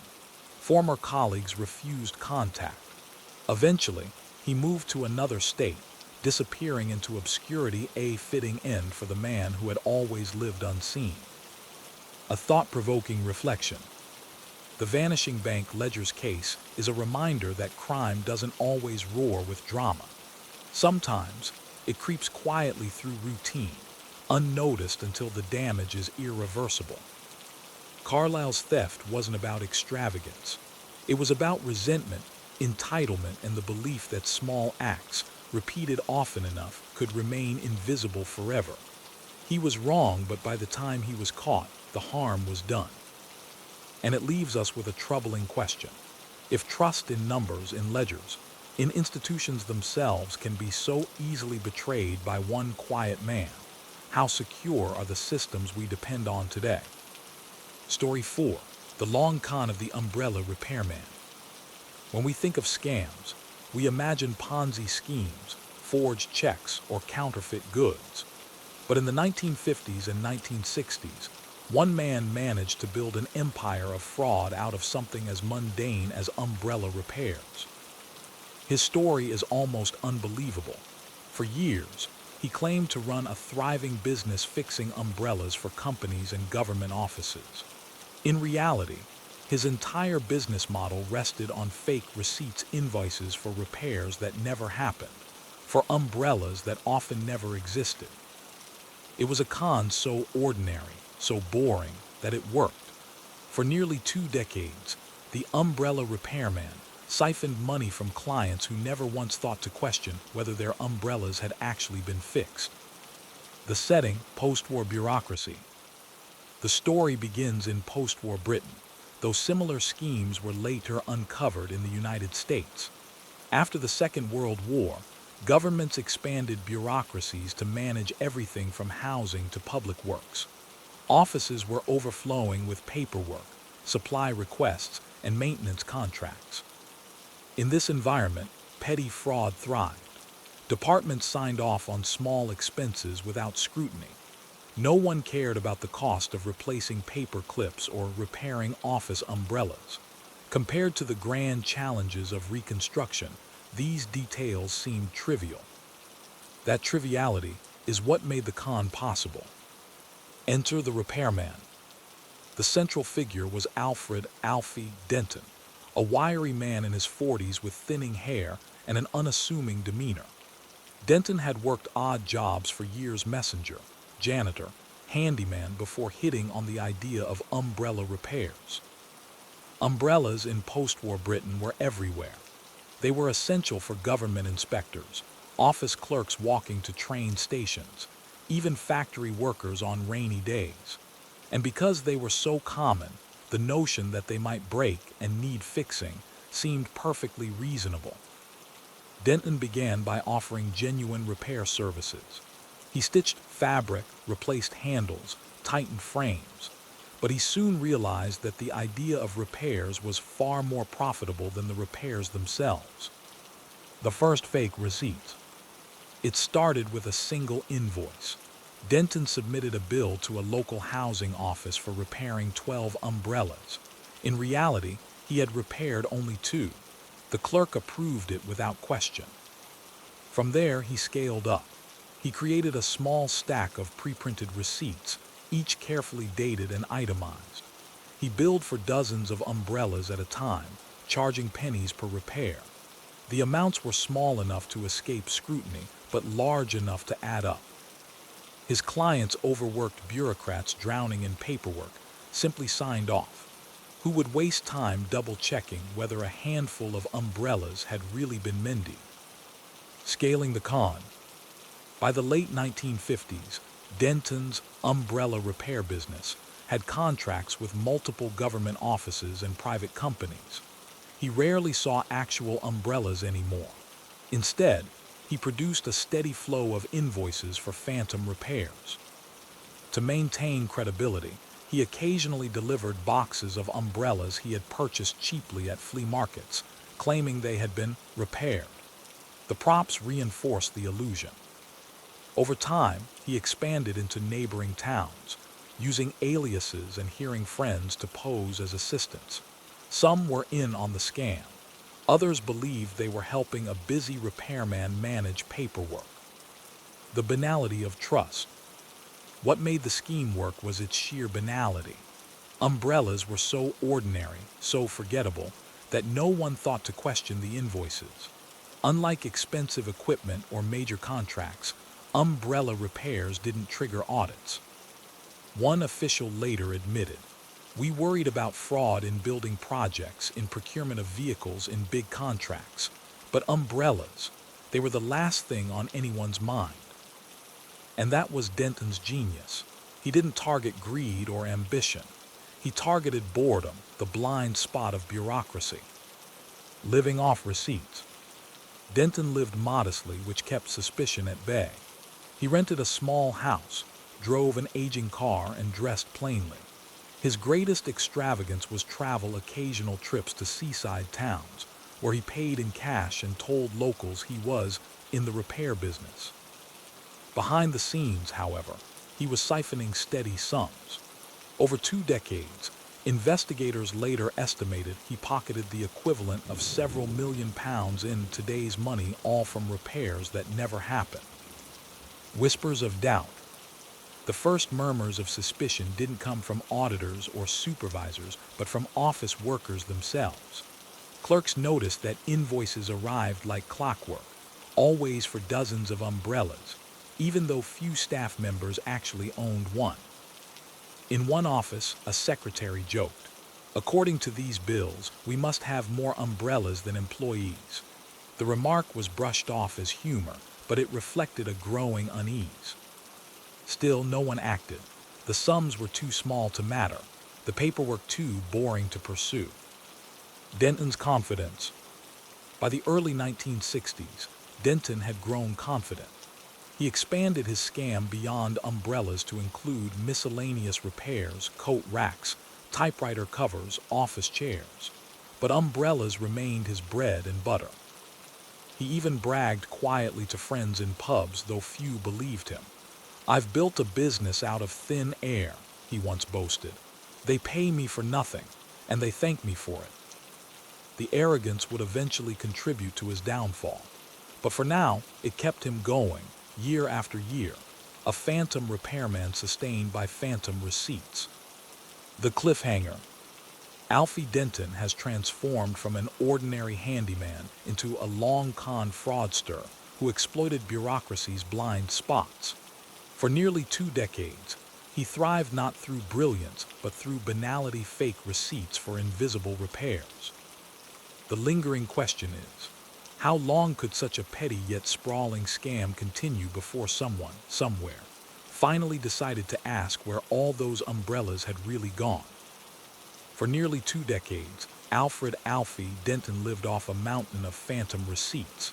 Each invoice was small, inconsequential on its own, yet together they formed a fraud that quietly siphoned thousands upon thousands of pounds from offices and agencies. To those around him, he was just another working man with a peculiar niche. To auditors, he was invisible. But no con lasts forever. By the mid-1960s, cracks were beginning to appear in Denton's carefully maintained illusion. a new breed of auditor. The first real threat to Denton came not from suspicion within his client offices, but from changes in government oversight. The post-war boom was giving way to tighter budgets, and ministries began demanding closer scrutiny of every penny spent. In 1965, the Ministry of Public Works introduced a rotating audit program. Inspectors, younger and more aggressive than their predecessors, were tasked with rooting out waste. One of them, a meticulous man named Peter Vaughn, was assigned to review maintenance expenses at several regional offices. Vaughn wasn't looking for fraud. He was looking for inefficiencies, duplicated contracts, inflated costs. But when he stumbled on Denton's invoices, something felt off. The first red flags.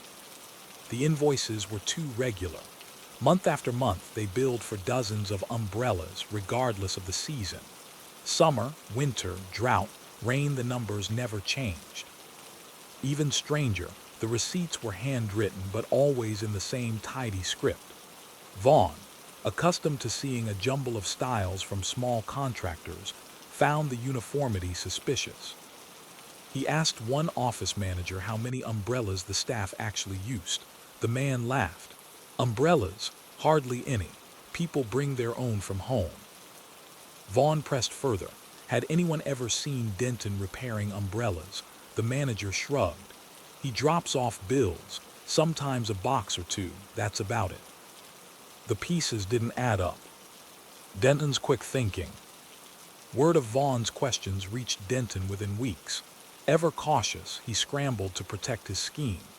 He staged a delivery, a dozen battered umbrellas he'd bought at a flea market, patched clumsily with black thread. He dropped them at one office with a receipt, smiling as he explained, "Busy month for repairs." The staff, amused, accepted them without fuss. To Vaughn, however, the stunt only deepened suspicion. The repairs were sloppy, the materials cheap. If this was Denton's workmanship, why had offices paid him steadily for years? The audit expands. Vaughn broadened his review. He pulled Denton's invoices from multiple offices across 3 counties. The pattern was unmistakable. Identical handwriting, identical descriptions, identical pricing. Even more damning, the company names listed on some receipts didn't exist in official registries. Denton Umbrella Services, Denton Repairs & Co., all variants pointing back to the same man, none properly registered. To Vaughn, it looked less like a business and more like a front. Denton under scrutiny. Summoned for questioning in 1966, Denton arrived at the regional audit office with his usual unassuming demeanor. He carried a battered briefcase filled with sample receipts, along with a few umbrellas for show. "I run a modest trade," he explained calmly. "Umbrellas are always breaking. People don't notice because I fix them before they miss them."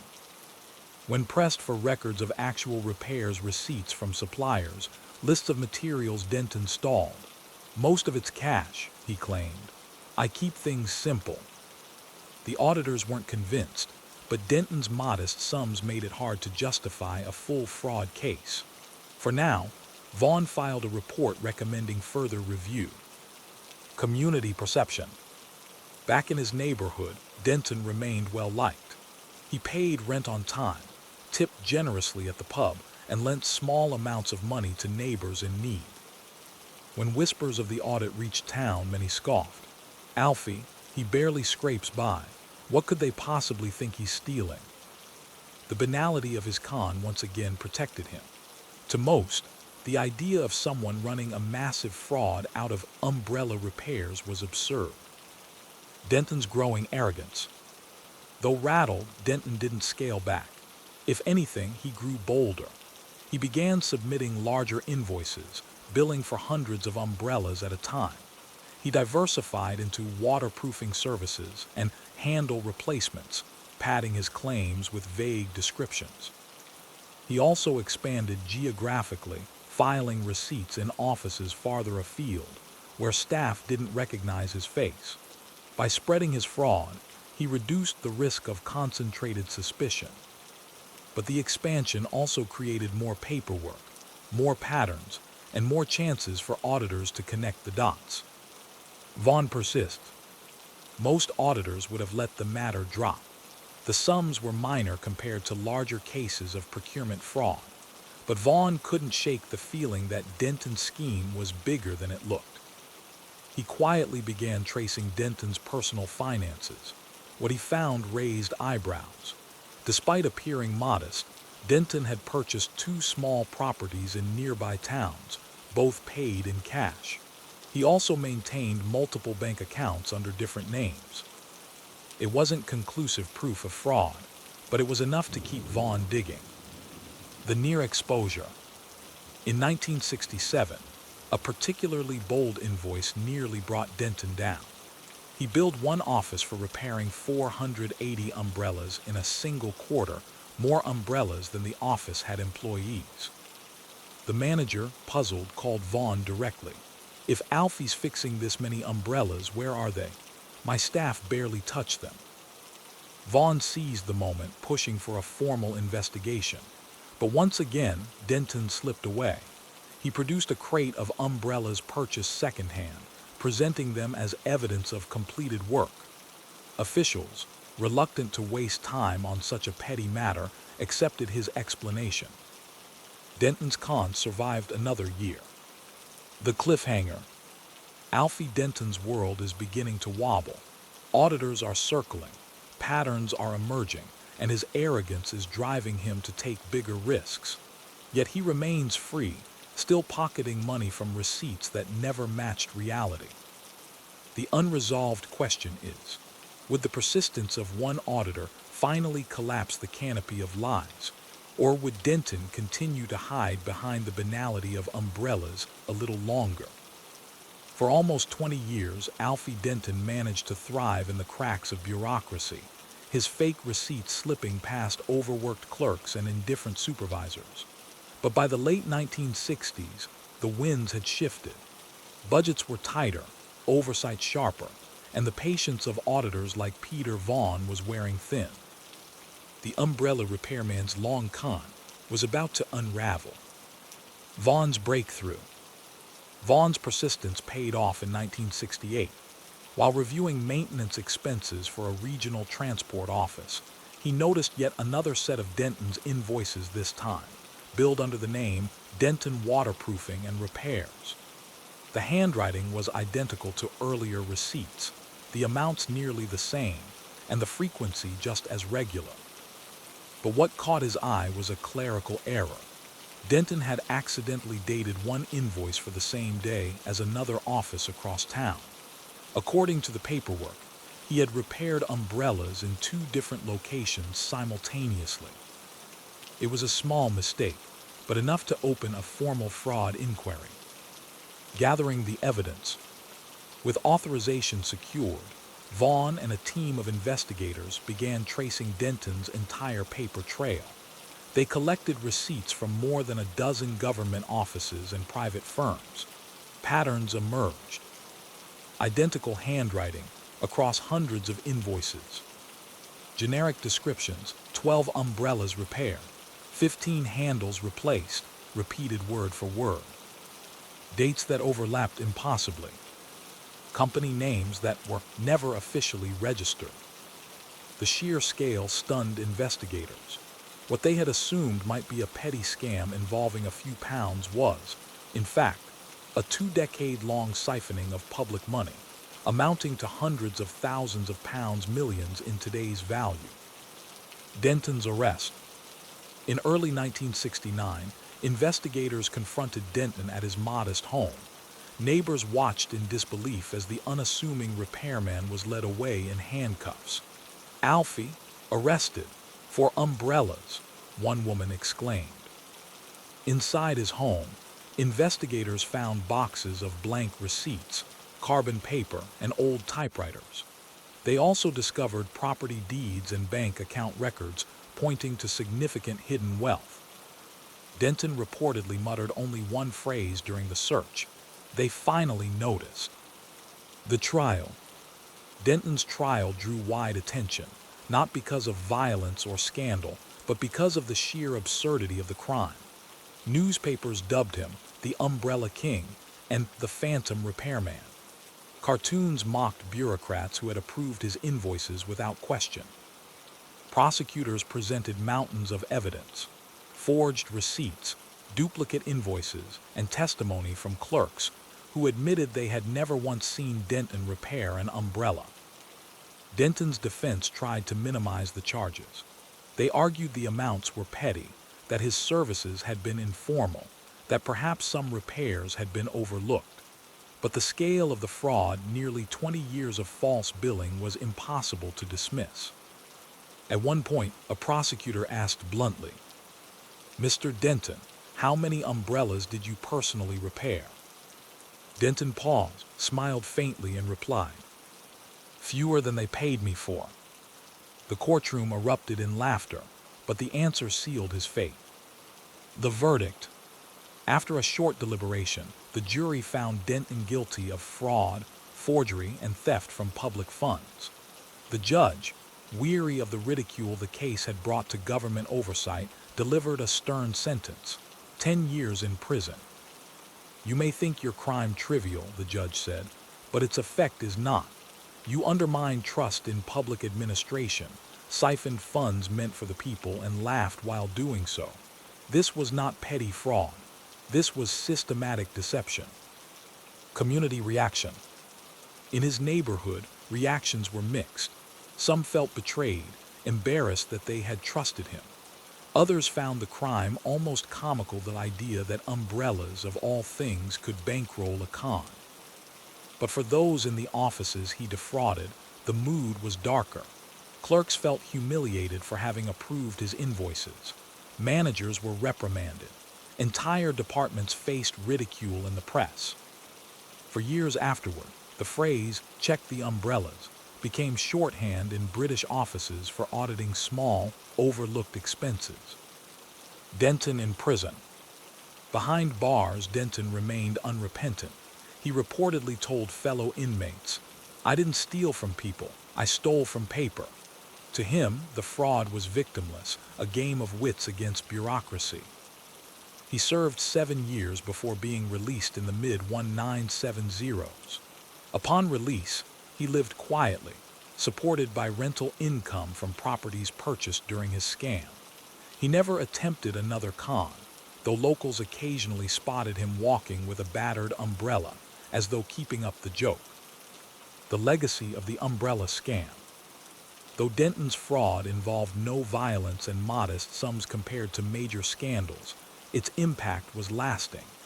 Government offices overhauled their auditing practices, introducing stricter rules for approving expenses. Contractors had to be registered, receipts verified, and services cross-checked. Denton had revealed the vulnerability of systems not to force, but to banality.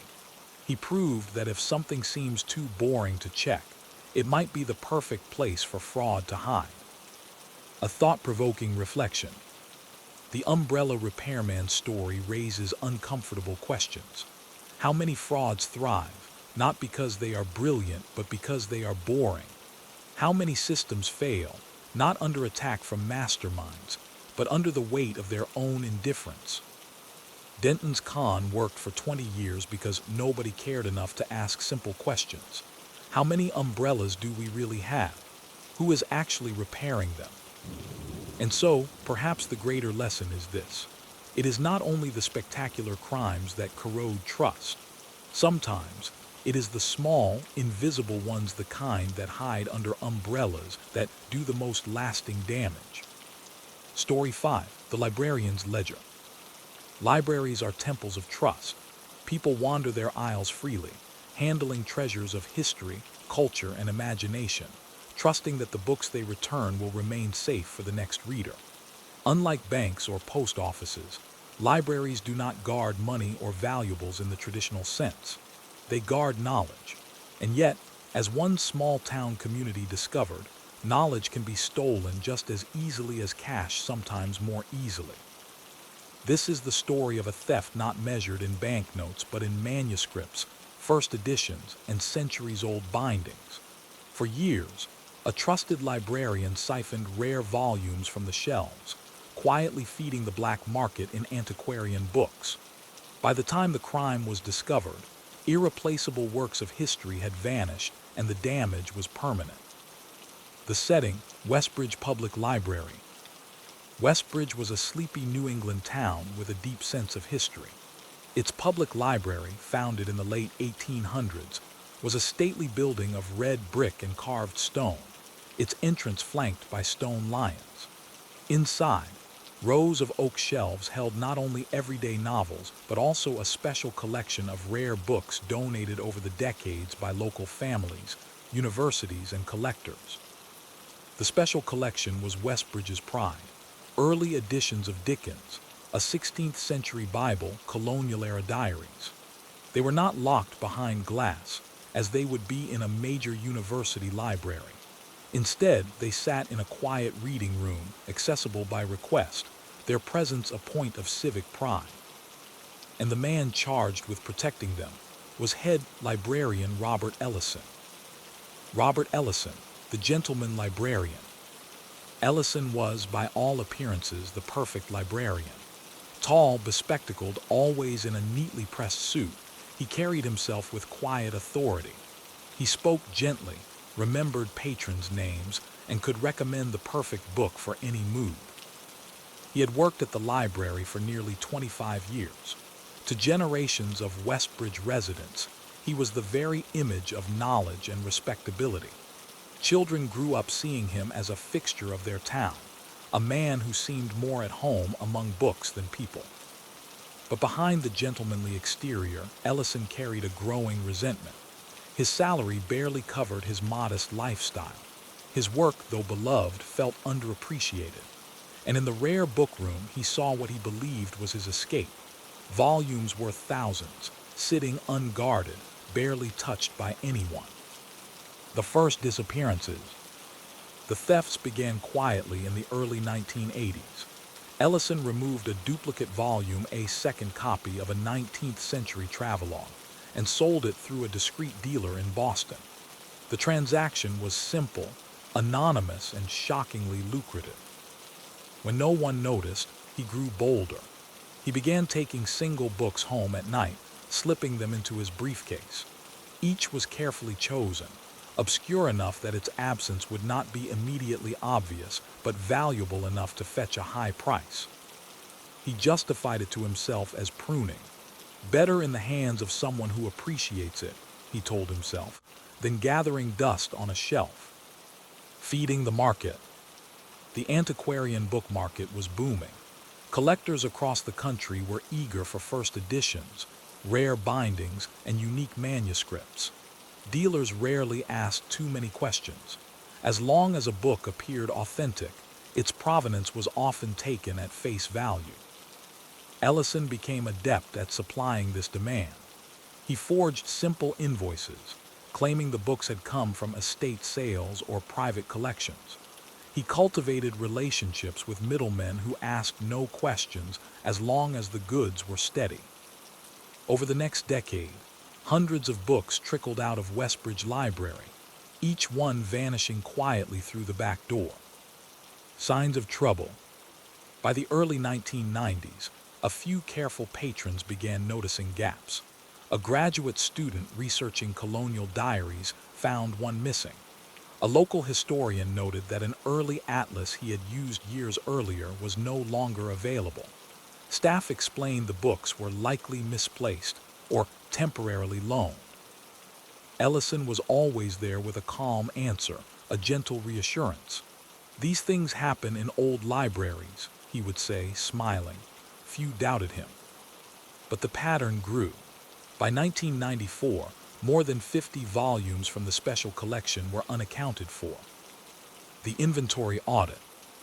In 1995, budget cuts forced the library board to consider selling duplicates from the special collection.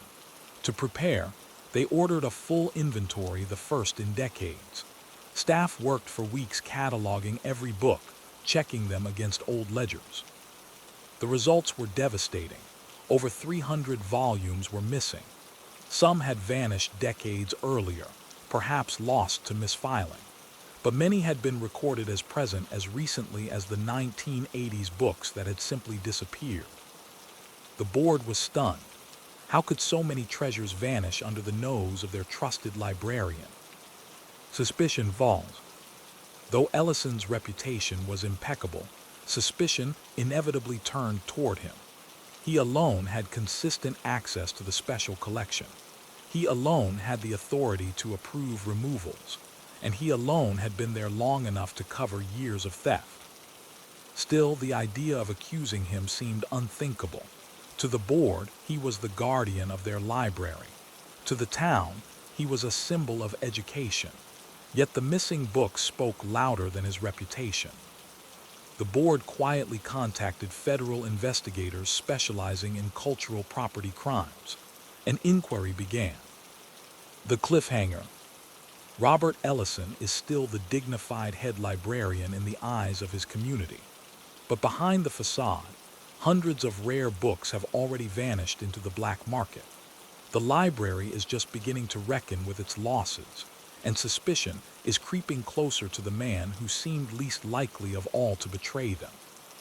The unresolved question is, how would investigators untangle the quiet theft of knowledge? And how could a community face the truth that its most trusted librarian had turned thief? The inventory of 1995 shook Westbridge to its core. For years, the community had trusted that its rare book collection was safe under the watchful eye of Robert Ellison. But the numbers told a different story. Hundreds of volumes missing, many of them priceless, with no records of loans or transfers. The discovery turned the library from a sanctuary of quiet scholarship into the epicenter of a criminal investigation. The investigators arrived. The Federal Bureau of Investigation had a small but dedicated unit focused on cultural property crimes. Though rare book thefts were not as headline-grabbing as art heists, they were devastating in their own way, destroying provenance, scattering heritage, and often leaving communities bereft of treasures that could never be replaced. Agents arrived in Westbridge discreetly. They interviewed staff, combed through access logs, and compared the missing inventory against antiquarian catalogs and auction records.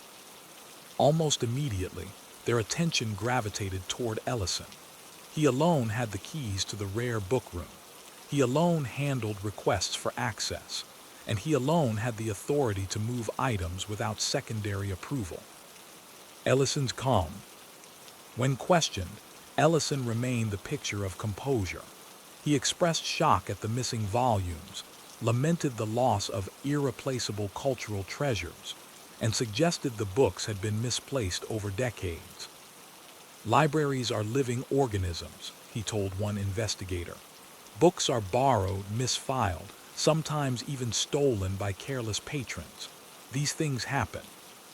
His tone was reassuring, his voice calm, but the agents were not convinced. Following the trail, investigators turned to the antiquarian book market, scouring catalogs and dealer inventories. Within months, they found familiar titles. A colonial-era diary once cataloged in Westbridge, now listed at a Boston auction house. A rare 16th century atlas, advertised in New York. Provenance records were vague, often citing private collections or estate sales. But subtle marks, bookplates, inscriptions, even the library's own stamps revealed their origins. The missing volumes from Westbridge had not simply vanished. They had been sold. The dealer connection. Tracing the books led investigators to a network of dealers, many of whom remembered a quiet, bespectacled man who sold items for cash. He introduced himself under aliases, sometimes as Mr. Harris, sometimes as Mr. Grant, but his descriptions matched Ellison perfectly. One dealer recalled, he was meticulous, always knew the exact value of what he brought in, never haggled much, just wanted a fair price in cash. Piece by piece, the chain linked back to Westbridge. Cracks in the facade. As investigators closed in, Ellison's calm began to falter. He grew irritable with staff, snapping at assistants for minor mistakes. He canceled community lectures he had once enjoyed giving. Behind the scenes, he scrambled to cover his tracks, destroying old invoices, altering catalog entries, and even removing accession cards from the library's files. But these efforts only deepened suspicion. The very records that might have proven his innocence were vanishing under his watch. The community reacts. News of the investigation leaked in early 1996, sending shockwaves through Westbridge. Patrons were stunned. Could their beloved librarian truly have betrayed them? Some defended him fiercely. "Robert has given his life to this library," one resident said. "He would never steal from it." Others were less forgiving. "Who else could it be?" another asked. "He's the only one who had the keys." The town became divided, its conversations tinged with suspicion and disappointment. The search warrant. In the spring of 1996, investigators obtained a search warrant for Ellison's home. What they found removed all doubt. Hidden in closets, attics, and even under his bed were dozens of rare volumes, some still bearing Westbridge's embossed stamp. One was a first edition of Moby Dick, its pages yellowed but intact. Another, a 17th century sermon book, carried the bookplate of a family that had donated it to the library decades earlier. Ellison was arrested on the spot. The confession. Faced with overwhelming evidence, Ellison broke. In a series of interviews, he admitted to stealing books for over a decade. His justification was chillingly similar to other white-collar criminals: entitlement. "I preserved them," he insisted. "They were wasted on this town. No one appreciated them. I gave them value." When asked about the money he earned from sales, he was blunt. "I deserved it. My salary was a joke. The board undervalued me. I simply corrected the imbalance." The fallout at the library. The library board was devastated. For years, they had trusted Ellison without question. Now, they faced not only the loss of priceless volumes, but also a collapse of public trust. Patrons demanded answers. How had the theft gone unnoticed for so long? Why hadn't safeguards been in place? Policies were rewritten. Access to the rare book room was restricted, items secured behind glass, and inventories conducted annually. But the damage was done. Many of the stolen books were already scattered across the globe, their provenance tainted, their return unlikely. The cliffhanger. Ellison has confessed, the missing books traced to his hands, and the town reeling from betrayal. Yet one question remains unresolved. What punishment would a court deliver for the quiet theft of knowledge? And could Westbridge ever recover from the cultural wound he left behind? By the summer of 1996, Robert Ellison's secret life as a book thief was no longer rumor or speculation. It was fact. Boxes of stolen volumes had been carried out of his home by agents in plain view of stunned neighbors. The once gentlemanly librarian was now a federal defendant, facing charges of theft, fraud, and trafficking in stolen cultural property. The courtroom. Ellison's trial took place in a federal courthouse an hour from Westbridge. The proceedings drew scholars, reporters, and antiquarian dealers curious about the scale of his crime. For the residents of Westbridge, the trial was a source of shame and fascination. Prosecutors presented their case with precision. They displayed photographs of missing books recovered from Ellison's home. They called experts to testify about their value. A 16th century Bible worth tens of thousands, a first edition of Leaves of Grass, a colonial-era diary. Each was shown alongside accession records proving it once belonged to Westbridge Library. They painted Ellison as a trusted guardian who had systematically looted the very collection he was sworn to protect. The defense. Ellison's attorneys pursued a different angle. They conceded that books were found in his possession, but argued he had taken them for safekeeping. They suggested the library lacked proper security, and that Ellison had removed items only to prevent damage or theft by careless patrons. It was a thin argument. The prosecution countered with evidence of sales, invoices from dealers, bank deposits in Ellison's name, and testimony from antiquarian sellers who recalled him trading volumes for cash. The defense also attempted to highlight his years of service, portraying him as a man crushed by financial hardship and underappreciation. But sympathy was scarce. Ellison speaks. When Ellison took the stand, the courtroom leaned in. His voice was steady, his demeanor calm. "I loved those books," he said, "but they were wasted here. People checked out romance novels, mysteries. No one cared about the treasures in the rare room. I cared. I preserved them. And yes, I sold some. Because after 30 years, what did I have? A pittance of a salary, no recognition. I gave my life to that place and they gave me nothing." His words revealed the entitlement at the heart of his crime.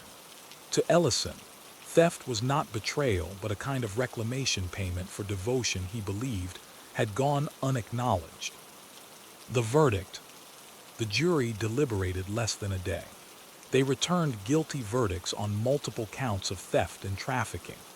Ellison was convicted not only for the books recovered from his home, but for the dozens traced to auction houses and dealers across the country. In sentencing, the judge was unsparing. 15 years in federal prison, the maximum allowable under the charges, plus restitution orders totaling nearly $2 million. "You were entrusted with the guardianship of knowledge," the judge said. "Instead, you treated it as a personal bank account. You robbed not just a library but an entire community of its cultural heritage." The aftermath. Ellison was led away in handcuffs, his once immaculate suit rumpled, his face blank. For Westbridge, the damage lingered.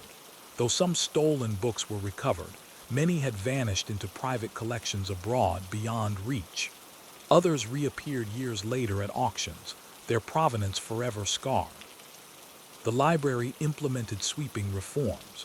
Rare books were locked behind glass, access restricted to supervised appointments. Annual inventories became mandatory.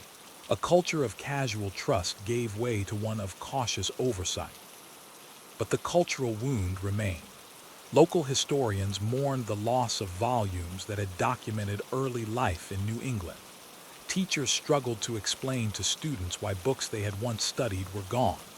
The library lion still stood at the entrance, but for many, their gaze seemed more mournful than proud. Ellison in prison.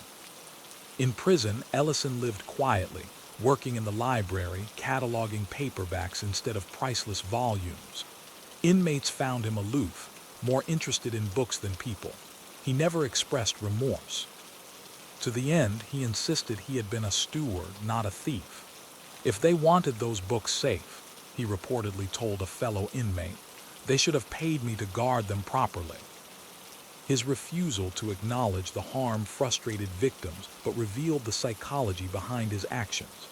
A man who saw theft not as crime, but as justified redress. Lessons learned. The case of Robert Ellison became a landmark in the world of library security. Professional organizations cited it in training manuals, warning against over-reliance on trust. Scholars pointed to Westbridge as proof that even the most gentle-seeming guardians could betray their charge. The antiquarian market, too, grew more cautious. Dealers began demanding clearer provenance, fearing that books with hidden library stamps could entangle them in lawsuits. Ellison's betrayal forced a reckoning.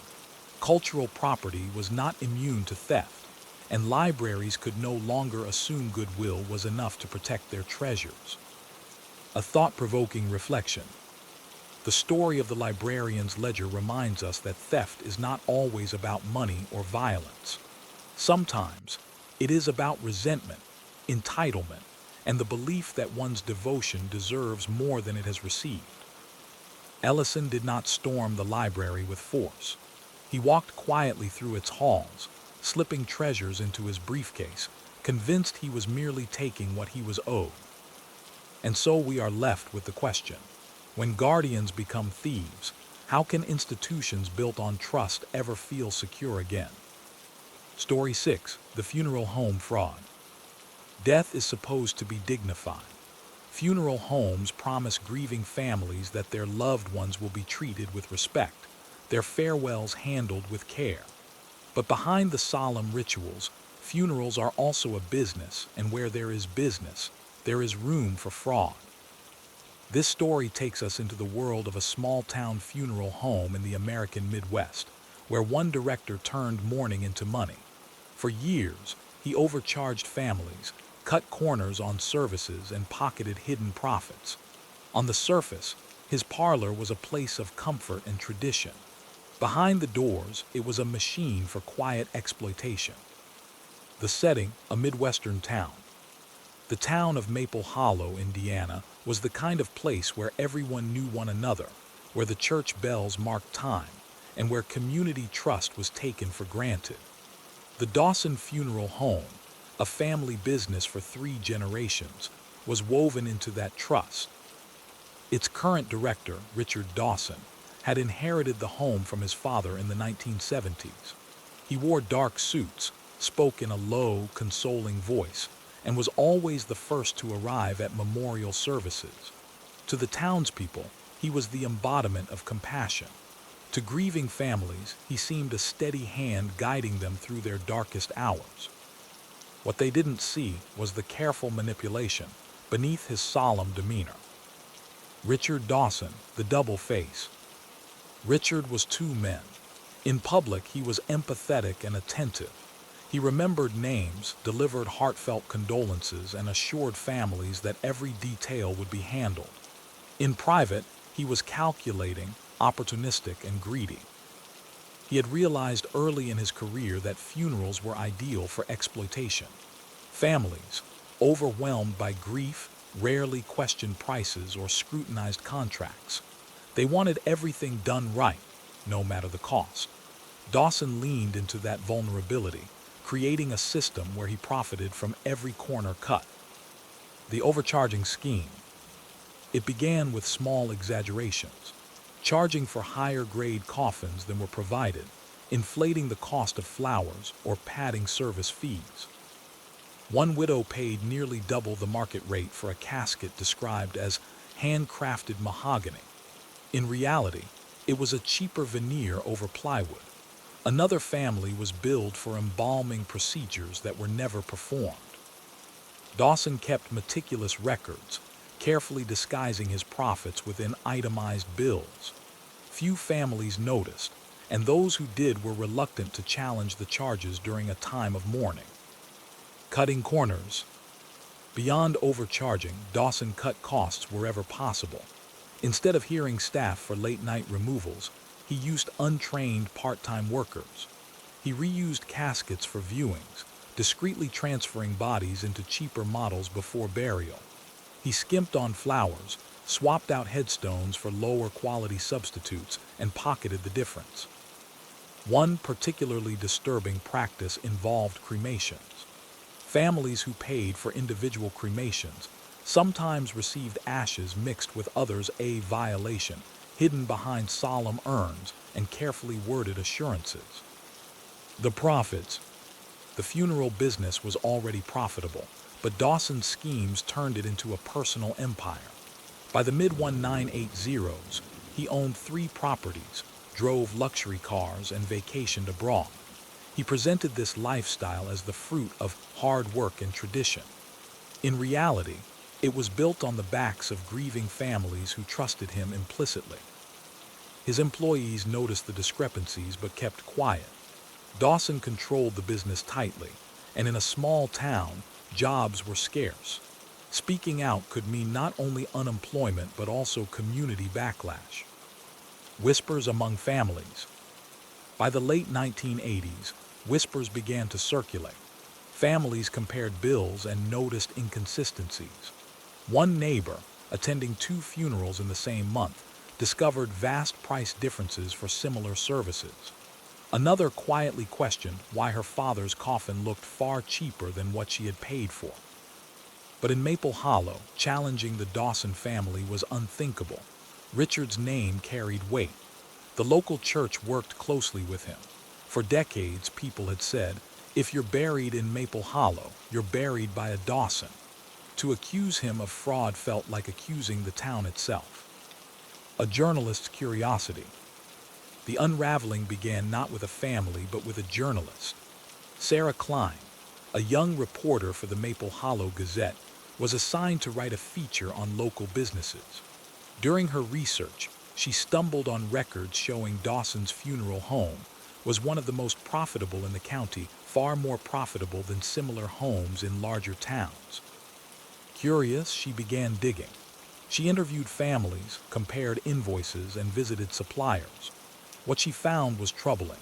Inflated prices, suspiciously uniform contracts, and suppliers who admitted Dawson rarely purchased the high-grade coffins he advertised. Sarah's quiet curiosity would soon become the funeral director's greatest threat. The cliffhanger. Richard Dawson remains untouchable in the eyes of his town, a pillar of dignity who guided families through grief. But beneath that facade, Sarah Klein has begun to uncover cracks in his business. The question looms: would her investigation pierce through Maple Hollow's trust and expose the funeral home for what it really was, a house of hidden profits built on sorrow? Richard Dawson had built his fortune on grief. For decades, he presented himself as Maple Hollow's most trusted figure, a man who spoke softly at funerals and carried an air of solemn dignity. But by the early 1990s, a young journalist's curiosity was peeling back the veneer. Sarah Klein's quiet investigation. Sarah Klein was not a sensational reporter. She was methodical, meticulous, and persistent. Her beat usually consisted of town council meetings and church fundraisers, but her curiosity about Dawson's profits gnawed at her. When she compared Dawson's earnings with those of nearby funeral homes, the differences were staggering. Homes in larger towns, serving more families, reported lower margins. How could Maple Hollow's modest funeral home be outperforming them so dramatically? Sarah began interviewing families. She approached gently, framing her questions as part of a feature on funeral traditions. She asked about bills, experiences, and memories of the services. Patterns emerged quickly: inflated coffin prices, charges for services never rendered, and itemized lists that looked suspiciously identical from family to family. Families speak out. The more Sarah asked, the more people opened up. A widow revealed that she had paid for full embalming, but later learned her husband's body had been cremated within 24 hours. A son complained that his father's coffin was billed as solid oak, but weighed far less when carried to the gravesite. At first, these were whispered conversations. Many families feared challenging Dawson publicly, but Sarah's gentle persistence gave them confidence. By the time she had spoken to a dozen households, she had a stack of photocopied invoices and handwritten testimonies. The supplier trail. Sarah also traced Dawson's supply chain. Local carpenters and coffin suppliers confirmed that Dawson rarely purchased the expensive models he advertised. One craftsman admitted Dawson often requested the cheapest plywood caskets, yet billed families for high-grade mahogany or walnut. Florists reported similar discrepancies. Dawson ordered modest arrangements but charged for lavish displays. These supplier statements confirmed what Sarah's interviews suggested. Dawson was systematically defrauding grieving families, padding every invoice with phantom luxuries. Confronting the funeral home. In late 1992, Sarah approached Dawson for comment. Sitting in his oak-paneled office, surrounded by certificates and framed photographs, Dawson maintained his calm demeanor. "Miss Klein," he said softly, "funeral services are complex. Families often misunderstand costs. I assure you, we operate with integrity, as we have for 3 generations." But when Sarah pressed him with specific invoices, his composure cracked. His answers grew curt. He accused her of stirring gossip. "Young lady," he warned, "this is a sensitive business. If you print lies, you will not only ruin me, you will hurt every grieving family in this town. Think carefully. It was a veiled threat, but also a confirmation. Sarah had struck a nerve. The first article. Sarah's editors were nervous. Dawson was powerful, his family intertwined with Maple Hollow's history, but the evidence was overwhelming. In early 1993, the Maple Hollow Gazette ran Sarah's feature under the headline, "Funeral Costs in Maple Hollow. Families Question Rising Expenses." The article was careful, even restrained. It didn't accuse Dawson outright, but it highlighted discrepancies, quoted families anonymously, and raised questions about inflated prices. The town erupted. Some residents were outraged at Dawson. Others defended him fiercely, accusing Sarah of slandering a pillar of the community. The church pastor called for calm reflection, but whispers grew louder. Maybe the journalist was right. Official scrutiny. The article caught the attention of state regulators. Funeral homes were licensed businesses, and Dawson's billing practices now looked suspicious. In mid-1993, inspectors visited Dawson Funeral Home, reviewing contracts, invoices, and supply orders. Their findings echoed Sarah's reporting. Caskets billed at 5 times supplier costs, embalming charges without documentation, cremation inconsistencies. The regulators referred the case to the state attorney general's office. A formal investigation began. Dawson under pressure. For the first time in his career, Richard Dawson felt cornered. His profits depended on silence, on families too grief-stricken to ask questions. Now, outsiders were asking questions he couldn't deflect. He tightened control of his staff, warning them not to speak to reporters or investigators. Some obeyed out of fear. Others quietly reached out to Sarah, confirming what she already knew. One former employee admitted, "We reused caskets. Families thought they were burying their loved ones in mahogany, but those coffins went back on the shelf. I couldn't stomach it anymore." The community turns. By late 1993, Maple Hollow was deeply divided. Longtime residents loyal to the Dawson family refused to believe the allegations. "Richard has buried my parents and grandparents," one elderly woman said. "He's never been anything but kind." But others began to share their own suspicions. Families compared notes, realizing they had all been charged for the same special floral arrangement, even when flowers were sparse. Community trust, once Dawson's greatest shield, was beginning to crumble. Dawson's desperation. Sensing the walls closing in, Dawson grew reckless.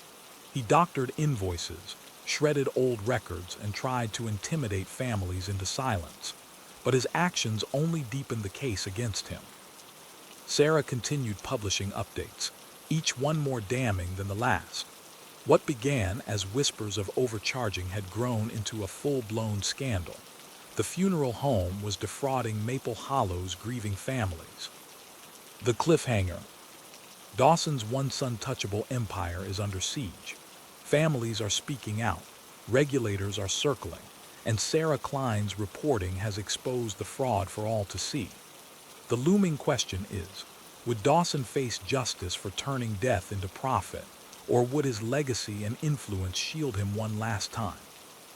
By 1994, the once unquestioned Dawson Funeral Home stood at the center of a scandal that shook Maple Hollow to its roots. What had long been whispered in grief-stricken kitchens and murmured at gravesides was now written in headlines.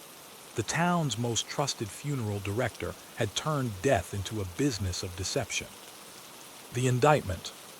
The state attorney general's office, armed with Sarah Klein's reporting and testimony from grieving families, filed charges against Richard Dawson. He was indicted for fraud, theft by deception, and violations of funeral industry regulations. The indictment detailed a chilling pattern. Coffins billed as solid hardwood, but delivered as plywood or reused models. Embalming charges applied to bodies cremated within hours. premium floral packages that amounted to a few wilted bouquets, duplicate fees across multiple families for the same services. The financial scale was staggering. Investigators estimated Dawson had pocketed more than $3 million over 2 decades, all drawn from the vulnerability of the bereaved. Dawson's defense. When the case reached court in 1995, Dawson appeared as he always had, impeccably dressed, calm, dignified. He denied wrongdoing, insisting the accusations were misunderstandings. Funerals are complex, emotional events, he told the jury. Families do not always remember the details clearly. My duty has always been to provide comfort, not to quibble over receipts. His attorneys leaned on Maple Hollow's history with the Dawson family, portraying Richard as a community servant, a man unfairly targeted by an ambitious journalist and overzealous regulators. But the evidence spoke louder. The families testified. One by one, grieving relatives took the stand. They recounted how they had trusted Dawson in their most vulnerable moments, only to later discover they had been deceived.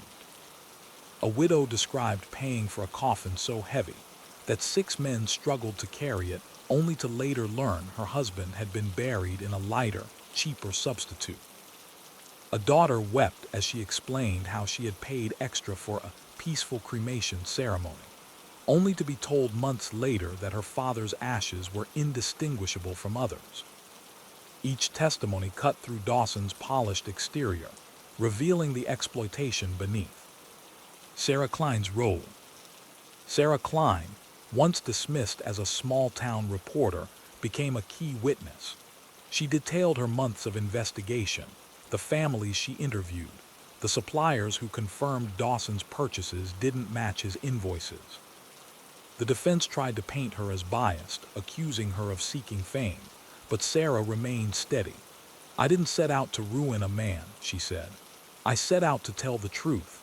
The truth is, families in Maple Hollow were cheated in their darkest hours. Her testimony solidified the narrative. Dawson's fraud wasn't an isolated mistake. It was a deliberate, systematic practice. The verdict. After weeks of testimony, the jury deliberated for less than 2 days. The verdict was unanimous, guilty on all major counts. The judge's words at sentencing were unflinching. You exploited grief for profit. You betrayed the trust of a community that welcomed you into their homes at their most vulnerable moments. This was not business as usual. This was cruelty masked as compassion. Richard Dawson was sentenced to 20 years in prison and ordered to pay millions in restitution to defrauded families. His business was shut down, his assets seized, his name stripped of its once untouchable dignity. Maple Hollow's reckoning. The fallout in Maple Hollow was profound. For decades, the Dawson name had been synonymous with tradition, respect, and solemn duty. Now it was synonymous with betrayal. Church leaders issued apologies for their unquestioning partnership with Dawson.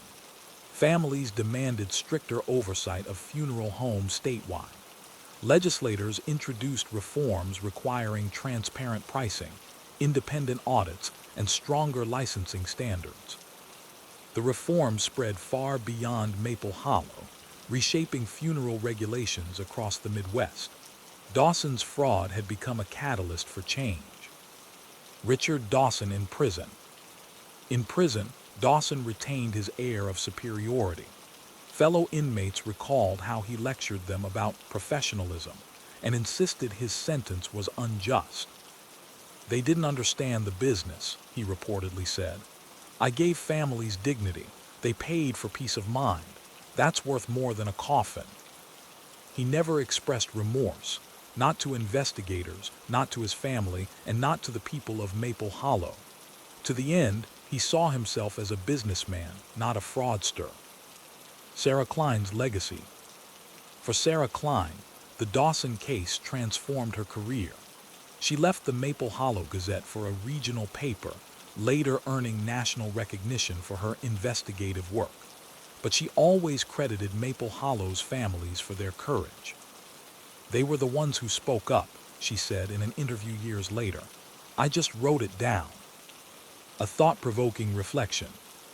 The Dawson Funeral Home scandal leaves us with a haunting question. What does it mean when compassion itself is commodified and grief becomes an opportunity for profit? Families trusted Richard Dawson because they had no choice. In their darkest moments, they needed someone to guide them. Instead, they were deceived.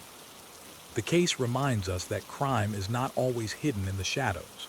Sometimes, it stands in plain sight, cloaked in solemn suits and soft voices, waiting for the moment when trust leaves us most vulnerable.